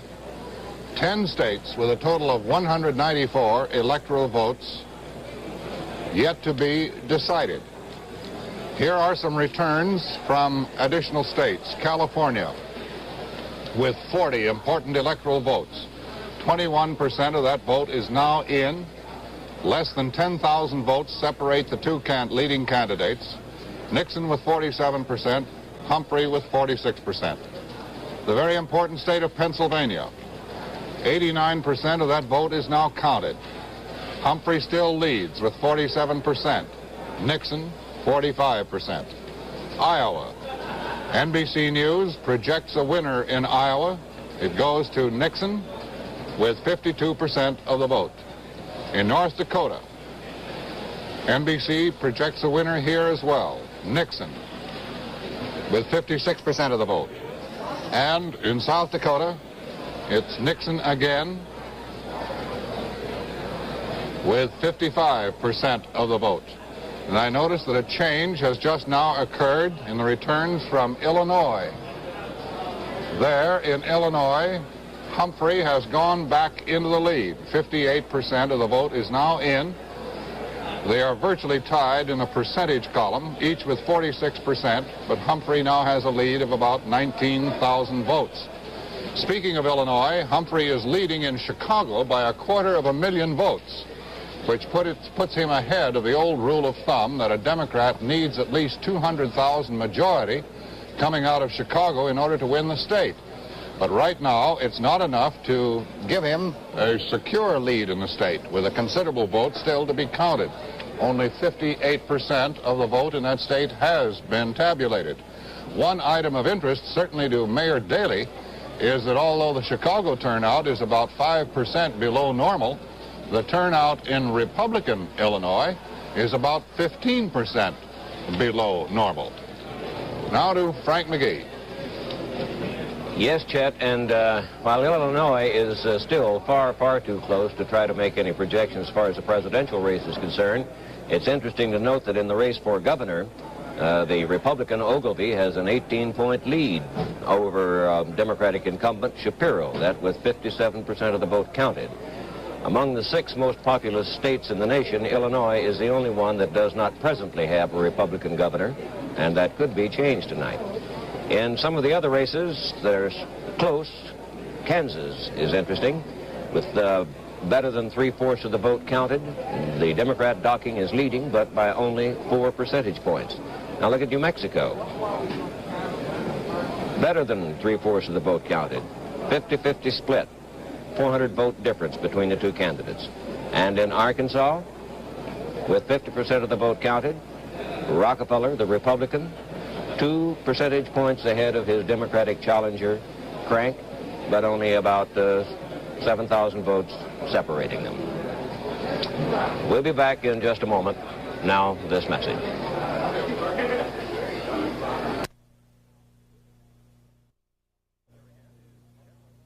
Here again is Chet Huntley. To the popular vote, 72% of the vote is recorded. Still, 42% to 42%. Nixon with a slight lead of 45,000 votes out of a total of 44, 51, 52 to 53 million votes. The state of Illinois, 59% of that vote is in. Humphrey still maintains a very slight lead, but the 2 candidates, Nixon and Humphrey, are virtually even with 46% of the vote. The key state of Ohio, where 76% of the vote is now in, there Nixon leads with 46%, Humphrey with 42%. But 24% of that large state, 24% of the votes remain to be tabulated.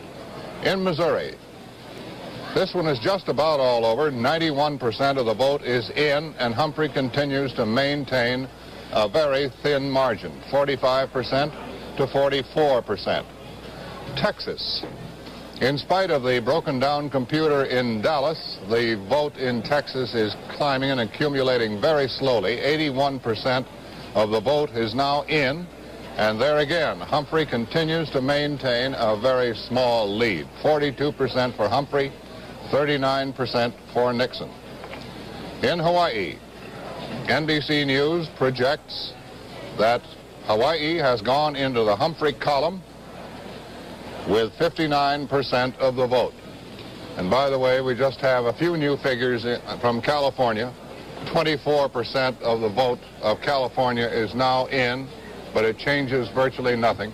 Nixon has 47% of the vote, Humphrey 46%. David? Now let's look at the electoral vote board, which also looks as if the numbers are painted on there because they haven't changed in a long time. But that's where it stands now. There's still 10 states out, too close to call, or 9 too close to call, plus Alaska, where we don't have enough figures yet. And that's where we stand. Either candidate could win a couple of states and not have enough electoral votes himself, but deny a majority to the other one. We don't know that that's what's going to happen, but it could happen. And we're waiting, as we have said before, at about this hour. I suppose the counters get tired, people who count the votes and so on. And the arrival of the votes begins to slow down. It may turn out that we'll have to wait for California. We only have 24% of California's vote to see who won, and we may not even see then. It just changed, David. Yes, we now have 26% in California. Nixon is still in the lead by about 20,000 votes, as you see, and with a 1 percentage point lead. In Utah, by the way, the big issue this year was not Vietnam or crime or any of that. There is an issue of money versus morals in Utah, and morals won. The issue was liquor by the drink. And there were many speeches about how much money it would mean to the state and so on, and other speeches about the morality of selling liquor by the drink. And the last figure we have is 82,000 votes against liquor by the drink and 46,000 in favor. And emotions, as they say, ran high. John Chancellor. John? I've been reading the newspapers.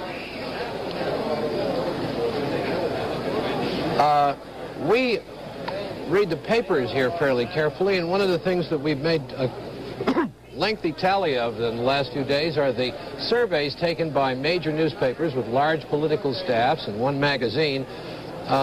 They help us in making some of our calculations on the elections, and they've turned out to have a reasonably good record this time. The ones we're going to talk about now are the Washington Post, the New York Times, and Newsweek magazine, all of whom sponsored and paid for elaborate surveys using their own people and others borrowed from other organizations. All of them called Georgia, Alabama, Mississippi, Louisiana, and Arkansas for Wallace, but that wasn't very hard to do. All of them did a hard thing. All three of these organizations called Kentucky for Nixon. That was a difficult one. And the Washington Post alone called Nixon for Tennessee and North Carolina. The Post and the New York Times were correct in their assessment that Nixon would take Florida. In the East, the New York Times alone of these organizations was correct in predicting that Hubert Humphrey would carry Maryland. The Washington Post and, incidentally, the New York Daily News, in a very accurate poll, were correct on Humphrey taking New York. All of them called Maine and Massachusetts, but again, those weren't very difficult calls this year. Out in the Middle West, the New York Times, the Washington Post, and the Newsweek magazine survey called Indiana, which went to Nixon as expected. The Washington Post, the New York Times had Humphrey in Michigan correct, and in Minnesota. In Ohio, they all called that state for Nixon, and Nixon is now ahead, but only slightly. That's a cliffhanger. And they all, interestingly enough, called Illinois, which is as yet undecided, for Nixon. In the mountain states, they all called, in the farm states, they all called the predictable sweep for Nixon in the farms. They all predicted Missouri for Nixon, and the Times hedged a little bit in its prediction for Missouri. But Humphrey now has a slight lead, and they may be wrong on that one. On the far west, all of them called Oregon correctly, gave it to Nixon. The Washington Post thought that Nixon might take Washington. The other two wouldn't say, and Humphrey took Washington. And California, these polls, the Washington Post and the New York Times, were made on November 3rd, thereabouts. The Newsweek poll was made about 10 days before the election. They all called it for Nixon with varying degrees of hesitancy, California. But the Los Angeles Times final poll said it was almost a toss-up, and the figures we see coming in on the board now are really only 1 percentage point across, with the number of precincts reporting at 26%. So we'll have to see how right or how wrong the surveys have been. But so far, as you look across the country on the map we kept, they did fairly well. And if you'll notice that the popular vote is almost identical, so did the major national polls. The surveyors and pollsters have really not had too bad a year. Now here's Chet. Well, something new has happened in the state of Wisconsin, if we may. NBC News now projects that Wisconsin will go to Nixon with 47% of the vote. So add 12 more precious electoral votes to the Nixon column, giving the Republican candidate now 25 votes, 25 states rather, and 174 electoral votes. Humphrey has carried 12 on the basis of our projections, with a total of 137 electoral votes, and Wallace has a total of 45. As David mentioned a moment ago, this undoubtedly is as far as George Wallace can go, because he is not considered to be a strong contender in any of the states which are still in doubt. We still stand at 26%, by the way, from California. Nothing has changed there. Pennsylvania remains practically the same. So does Illinois. So does New Jersey. Wait a minute. We do have a new figure coming up from Illinois. 62% of the vote is now in from Illinois, and the gap has closed once again. Nixon has now taken the lead once more in the state of Illinois with a margin of about 6,000 votes. But for all intent and purposes, they both have 46% of the vote. 38% of that big Illinois vote, however, still remains to be counted. That one is very much up in the air. Texas, we still have only 81% of the vote. No change there. Missouri, 91% of the vote, and Humphrey still has a narrow lead there. To the NBC News projection desk, it seems more and more that the presidential election is going to hinge on the results from California. And the vote from California is coming into our elections central slowly. There are 9 states, actually, where the races still are too close for NBC News projection desk to pick a winner. Of the 9, Nixon is leading in Alaska with 3 votes, California with 40, Montana with 4, New Jersey with 17, Ohio with 26. NBC News has just projected Wisconsin in his behalf. 12 electoral votes there. Now, Humphrey, on the other hand, is leading in Missouri with 12, Pennsylvania with 29, Texas with 25, let's see, in Illinois, we now have Nixon back in the lead. Well, so on the basis of assigning arbitrarily the electoral votes to the candidate leading in the popular vote at this moment, we must say that the whole issue is still very much in doubt, and therefore could come down to the state of California with the 2 candidates virtually even. And California could yet, at some early hour or some late hour this morning, resolve the entire thing. We'll be back in just a moment.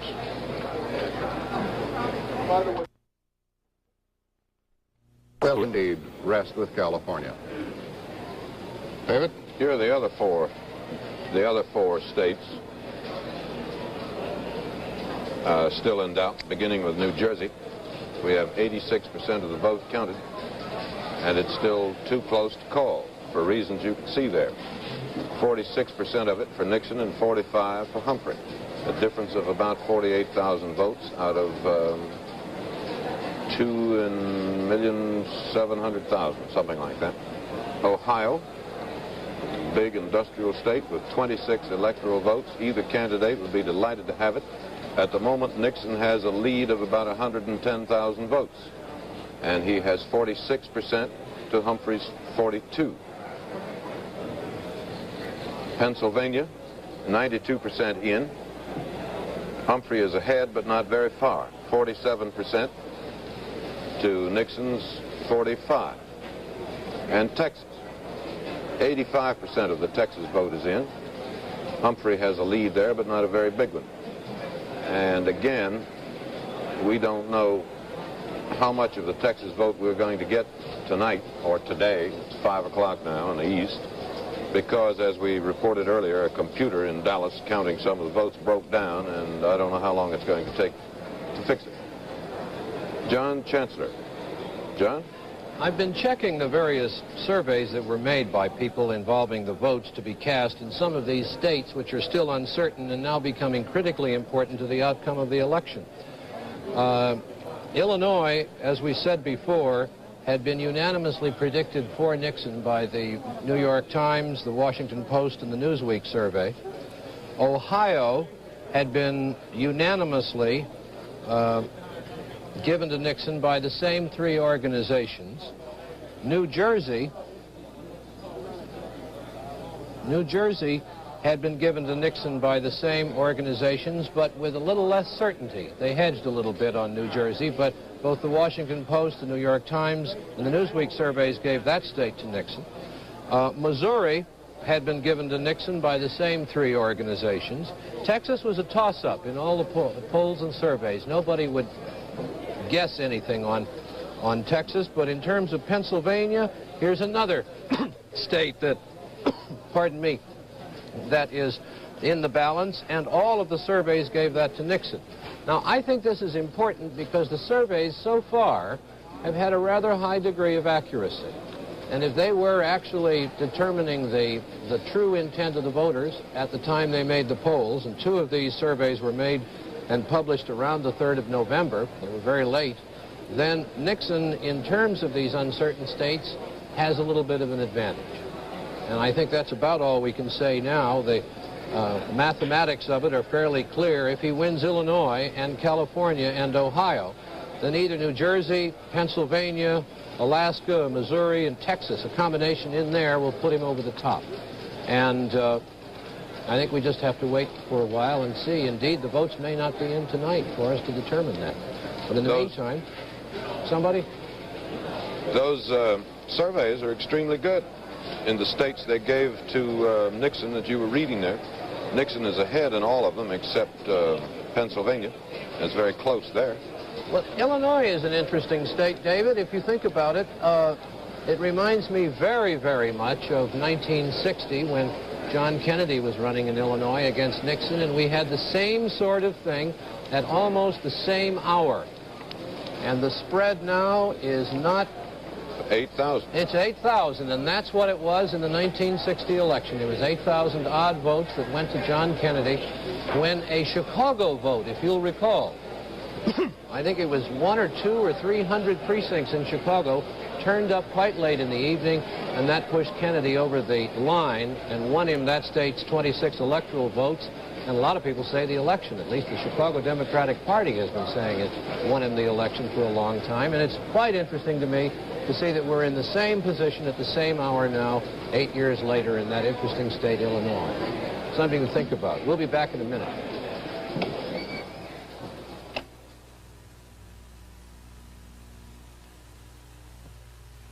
Milk.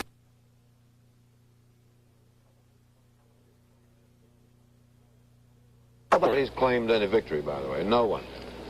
There were speeches and statements by Humphrey, Muskie, Agnew, Wallace, and LeMay. And we're going to put them on now in that order.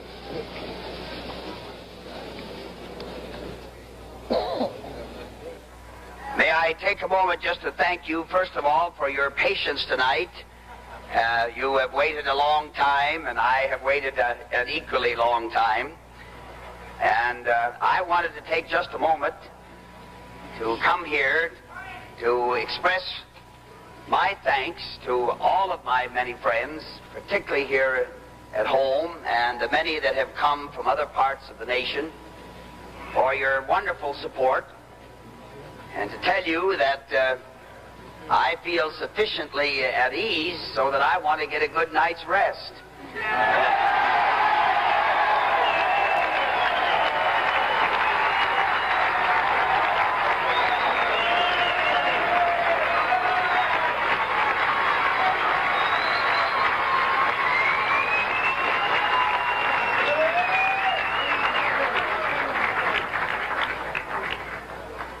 Some members of my family have already seen fit to retire in confidence, and others have decided to stay up.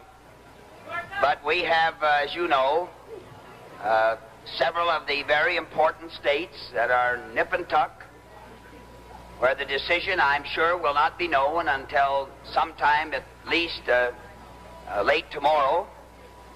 And if you want to stay up to wait for all of that, I'm all for you.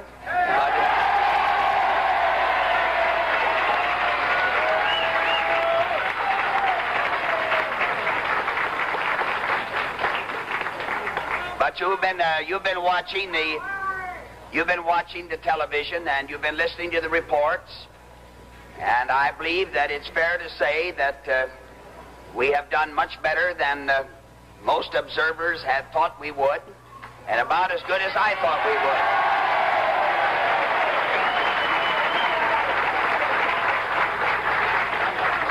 would. Now, there are critical states yet to be heard from.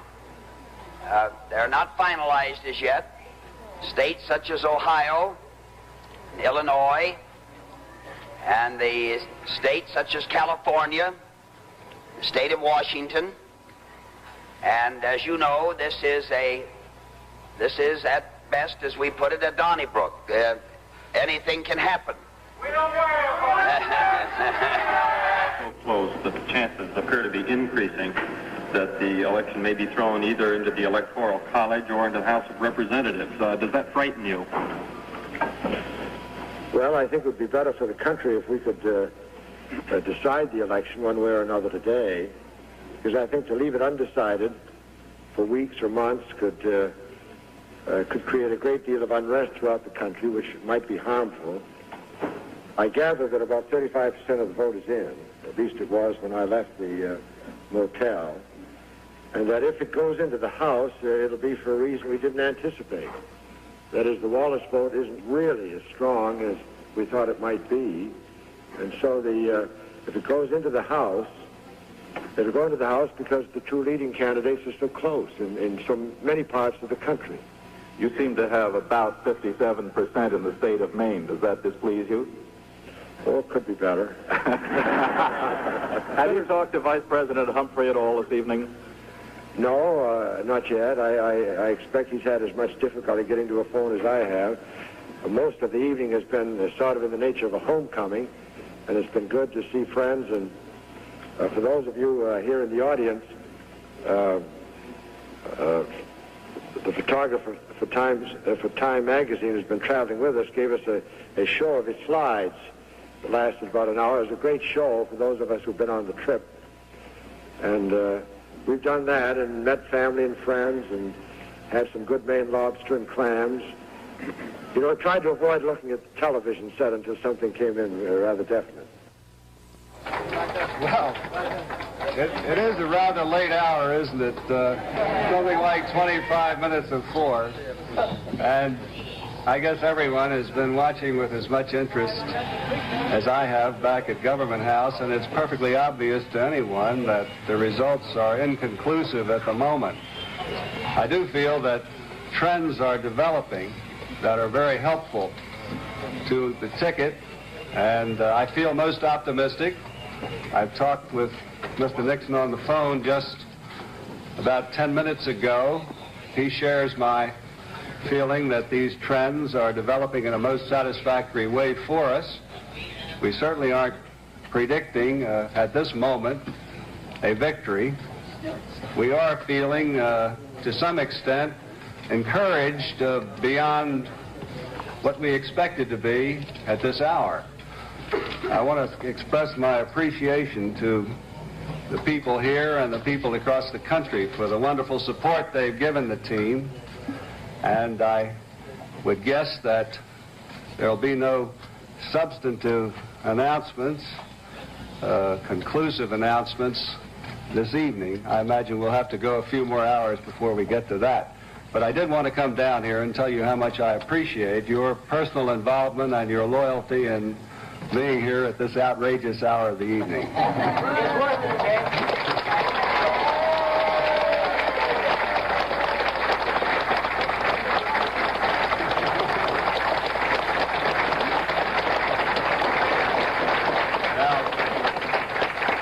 Understand that nobody's chasing anybody away, that you're perfectly welcome to stay as long as the human body and stamina remain.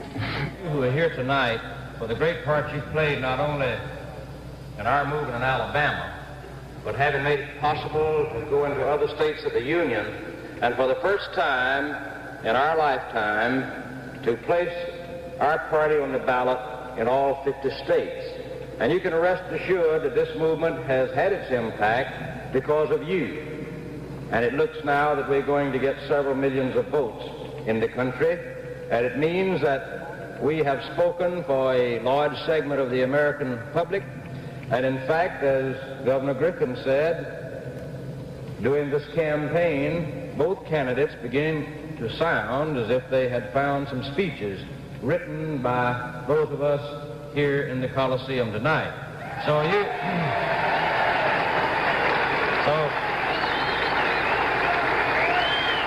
again, let me thank Governor Brewer and his staff, General and Mrs. LeMay, and I want to thank my family who have been very tolerant in my being away so long, who are here with me tonight, my mother, my son George, my daughter Lee, my daughter Peggy, my daughter Bobby and her husband Jim Parsons, and my mother-in-law and father-in-law, who are someplace with us tonight from Tuscaloosa, right here on the stage.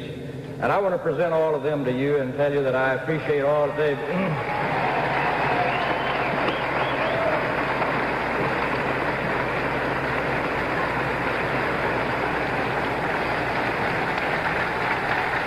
I do want to present to you Mr. and Ms. Burns, Governor Lurden's mother and father.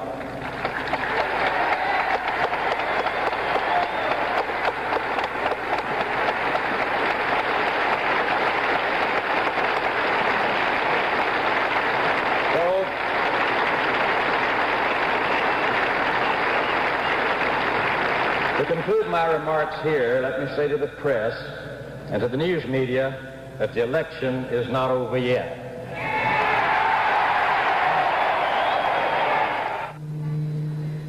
I think it's a little bit early to talk about the results of the election yet.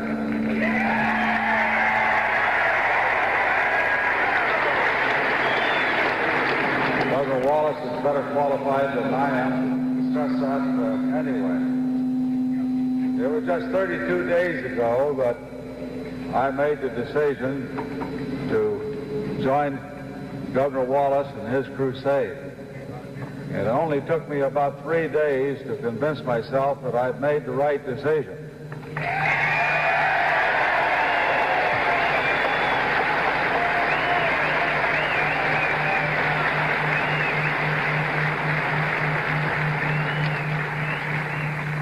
I have spent a long time,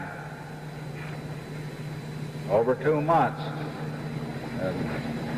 trying to analyze the pros and cons of taking this step. And I knew what the odds were of winning, and this had nothing to do with the final decision that I made. I believe that before any balloting took place, that I'd accomplished most of my goals. Certainly, we've made a tremendous impact on the country that's going to be felt for a long time.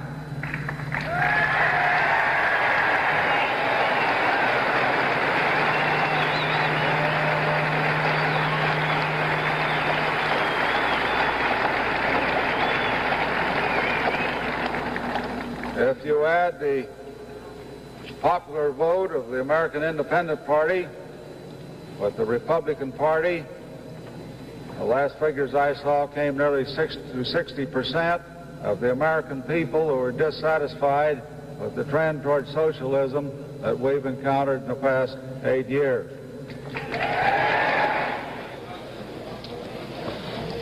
There are now 7 states in which no decision has been made, and in some combination of those 7 states resides the decision as to who will be the next president of the United States. The popular vote board now indicates that 83% of the vote is in, and in the percentage column, the 2 candidates, Nixon and Humphrey, are virtually in a tie, with Nixon about 300,000 votes up. Insofar as electoral votes are concerned, Nixon has 195, Humphrey has 137. Nixon needs 75 more to win the election. Now, these states, Alaska,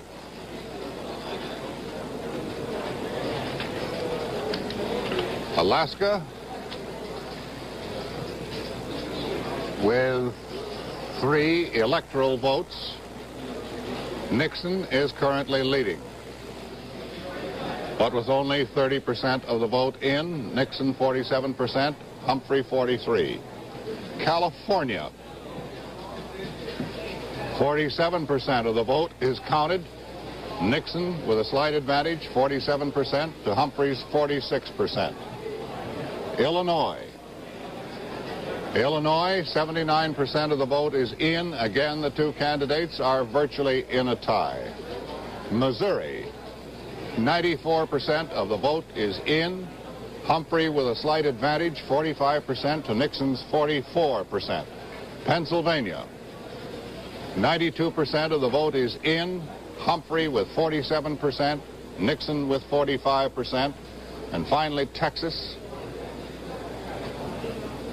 85% of the vote is in. Humphrey with an advantage of 42%, 39% for Nixon.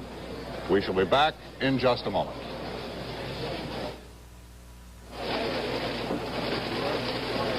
NBC News election coverage continues. And here once again is Chet Huntley. The popular vote. We have been here now for 12½ hours by my reckoning, and we still don't know who the next president of the United States is. But as far as we've been able to progress, there it is. 83% of the national vote is in. Humphrey has 43% of it, and Nixon has 43% of it, with a slight edge going to Nixon. There are now 4 states still undetermined. There are 7 states, actually, still undetermined. But in 4 of them, Nixon holds a current advantage. Let's take a look at them. Alaska is the first one. 30% of the Alaskan vote is in, and it gives an advantage to Mr. Nixon of 47%, with 43% for Humphrey. California, 55% of that vote is in, and 55% of that vote has been there for at least an hour or hour and a half. And Mr. Nixon there holds a very thin advantage, 47% to 46% for Humphrey. Illinois is another key one, in which Nixon currently holds a slight advantage. But in the percentage column, as you can see, the two are just about equal, but an advantage in numbers of about 45,000 in behalf of Nixon. And in Ohio, 94% of the Ohio vote is in, and indeed has been in for several hours. But the numbers and the percentages give a slight advantage to Mr. Nixon. 45% for Nixon, 43% for Humphrey. David? Well, let's look at the electoral totals, because that's where the election will be decided. And when we do, we see that Nixon has 195 electoral votes, Humphrey has 137, and Wallace 45. John Chancellor is sitting over there with some kind of marvelous and perhaps magic machine with him. But about 5 minutes ago, he used a pencil and a yellow pad and deduced that Humphrey... didn't you? Yes, I did, but I'm revising the figures, and I have them ready, but they're not quite what I gave you, because I've been used to this machine. I was very impressed with them, and I was about to repeat them. Well, I think you ought to be careful. That's why I've asked to come back on as soon as I can. I have them ready now if you want to go through. All right, go ahead. The position we're in now is that it looks as though it's going to be very, very difficult for Hubert Humphrey to win a majority in the Electoral College. Let's take as our figures the 7 states which are still unsettled in this election. Texas, Pennsylvania, and Missouri lean toward Nixon at this moment. He's a little bit ahead in them. Now, he has toward Humphrey. Humphrey has 137 electoral votes. If we give him the states he's leading in now, that will bring his electoral total to 203 votes, which is still 67 votes short of a majority in the Electoral College. So to win, Humphrey would need to carry Texas, Pennsylvania, and Missouri. They're all leaning toward him now a little bit. And then to pick up California, plus either Ohio or Illinois, plus Alaska. If he missed on Alaska and got either Ohio or Illinois, he'd get 269 electoral votes and would lose the election. Now, Nixon is in a much stronger position. I said a little while ago that he might make it without California. He has to have California to make it, as I see it. But if we take his 195 electoral votes that he has now, and we put in Alaska leaning to him, Ohio, he's ahead, Illinois, he's a little bit ahead, California, he's a little bit ahead, that brings his electoral vote total to 290 votes. So that Richard Nixon, as it stands now, can lose either Ohio or Illinois and Alaska and still come in and win this election with 271 electoral votes. So California is still essential to either man, but the odds are getting very long on Hubert Humphrey being able to pull this one off. And that's where we stand now. As I say, I found that analysis impressive and was about to repeat it. But since you have, I don't need to. Thank you. And now we're going to look at Missouri, Pennsylvania, and Texas, 3 of the remaining undecided states. First, Missouri. 94% of it is in. It's very close. There's a difference of about 11,000 votes. Humphrey has 45%, Nixon 44%. It is so close that we are unable to project the outcome in Missouri. In Pennsylvania, Humphrey has a small lead, has had for some time, 47% to Nixon's 45%. That also is too close to call, and so we're not calling it. And Texas, 85% of Texas has been counted. Humphrey has a lead there of 3 percentage points. Let's go back to Pennsylvania, where I think something is about to happen. In fact, I know something is about to happen. No, not there. NBC News now projects Humphrey to be the winner in Pennsylvania. And the projection is that when all the votes are added, all of them are counted, he will come out with 47%. Now let's look at the electoral board. Have you got it up there yet? No, it hasn't been added. So it's not there yet. So add Pennsylvania's 29 votes to Humphrey's 137, and it gives 156, 166. And 13 states for 166 votes, and that leaves 6 undecided.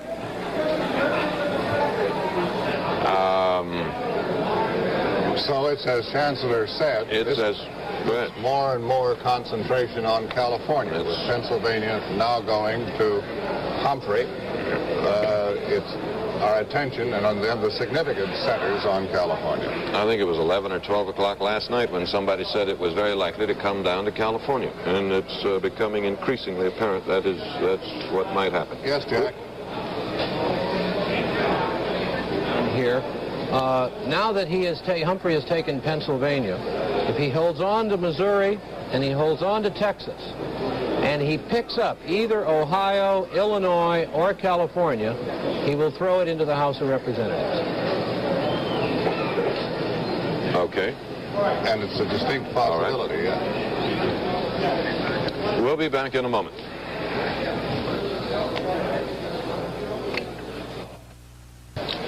Well, we are down now to 6 states where no decision can yet be made. Nixon is leading in 4 of them. Humphrey is leading in 2. Nixon is leading in Illinois, Ohio, Alaska, and California.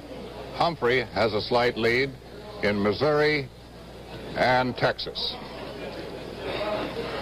And the electoral vote standing is 195 for Nixon and 166 for Humphrey. 45 for Wallace. Now to Herbert Kaplow at the Nixon headquarters in New York.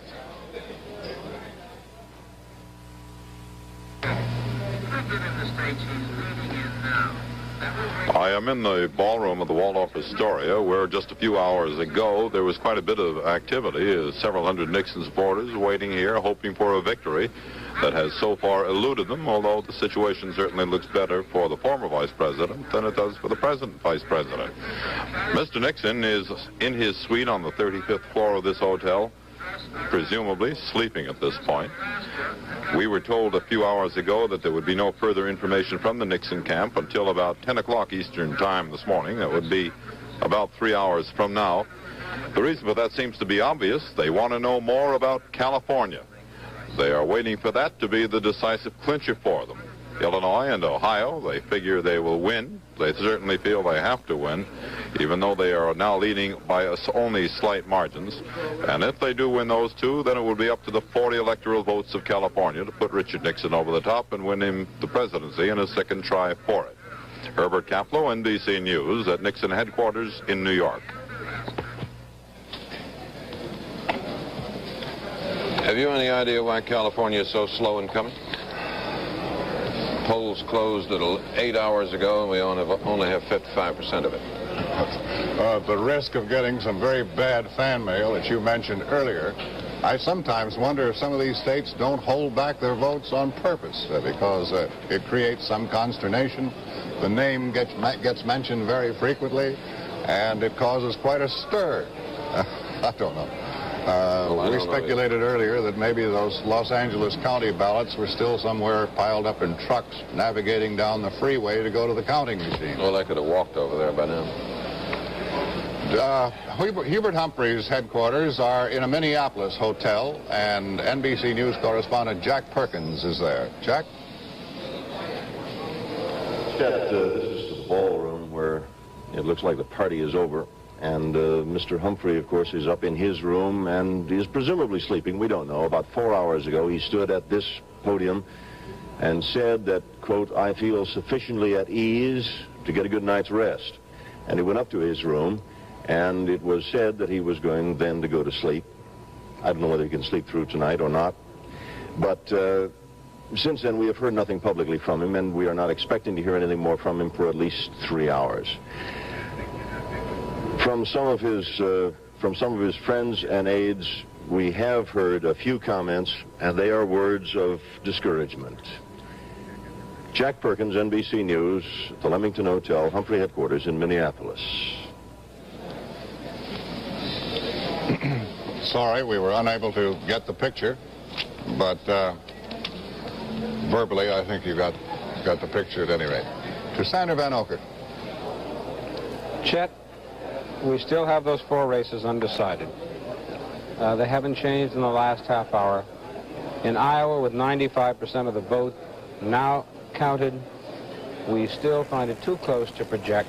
Governor Harold Hughes leads David Stanley, the state legislator, by 15,000 votes. It's 2 percentage points that divide him. I guess we'll have to get to 99% before we can make a projection or make a decision. In the state of Iowa, John Gilligan has closed the gap. The state of Iowa. Come back, Iowa. Ohio. No, we had Iowa. Let's go over to Ohio. That's over the other way. Well, anyhow, in Ohio, John Gilligan is running behind Bill Saxby, the Attorney General of the state, by 2 percentage points, but he has closed the gap. It was 100,000 before. It's about 50,000, less than 50,000 now. In the state of Oregon, where Senator Wayne Morris was seeking his 5th term, he has run behind state legislator Robert Packwood all evening long. And again, there are 2 percentage points divide these 2 men. In the state of Alaska, it is much too early and much too close there to call that race. Mike Gravel, the Democrat, leads Elmer Rasmussen. The Republican, Ernest Greening, the man that Gravel beat in the primary, is not doing too well with his writing campaign. We're not even sure that writing campaign is legal. Frank? Thank you, Sander. We had 21 governor's races. We have projected winners in 18 of them, meaning that 3 of the governor's races remain unsettled at this hour. And here is where they stand, beginning with Arkansas. 65% of the vote counted. Percentage standpoint, an even division, 50-50, a difference of about 1,000 votes for Republican Rockefeller over Democrat Frank. Another undecided race is in Illinois. Now, with 80% of the vote counted, the Republican Ogilvie has about 344,000 votes over the Democratic incumbent Shapiro. And the reason we're holding off on this is for more tabulation of returns from Chicago, where 1/3 of the vote in Illinois comes from. It has been running heavily in favor of Shapiro, but the last word we had was that less than half of the vote from Chicago had been counted, so we're holding off on that one. The remaining unresolved contest is in New Mexico. 92% of the vote counted, percentage even, 50-50, a difference of about 2,000 votes there in favor of the Republican incumbent Dave Cargo. So the remaining 3 races, the Republicans lead in all 3, but they held 2 of them going into the election this year, so they stand to make a net gain in what remains open of only 1. Of the 18 races that we've called, 10 have gone to the Republicans, 8 to the Democrats, representing a net gain so far of 4. If the trend that we've just seen continues, they would pick up 1 more for a net gain of 5. Edwin? Well, we've been saying from the beginning of the evening, and it didn't take any great perspicacity to do so, that there were 2 questions to follow in the House. One was which party would control the House, that is to say, which party would have the greater number of members, and the other question was which party would control the state delegations, a matter of consequence in case the presidential election went there. Well, nominally, the Democrats now control enough to elect a president. If the election goes into the House, they have 26, the Republicans have 15. 5 are tied. There are 4 more to go. But remember that of those 26, A number of them were in the South, including 5 that went to George Wallace for the presidency. That doesn't count South Carolina, which Richard Nixon took. So if it does go into the House, those figures mean less than they appear to, and I guess I've said that often enough now, and that's sufficiently understood. It must have been clear to you that the lights were going out all over the NBC studio. And one was tempted to say one didn't know when they'd go back on again, but they went back on very quickly. So let's go to another board, the recap board. As you can see, the Democrats have won 240 seats, the Republicans 184. The Republicans have gained 3. The Democrats are assured of a majority. They are already 22 seats past the needed 218, and we think they're going to get a few more. And we're going to show them the projection board as well. There it is. We think the Democrats will get 243, the Republicans 192, net gain of 4 for the Republicans. Terrible disappointment for them. Surprisingly gratifying performance by the Democrats in the House. The people have evidently said they like the House about the way it is now, just with its political balance as it is now. They don't want any changes. Now, we'll be back in a minute.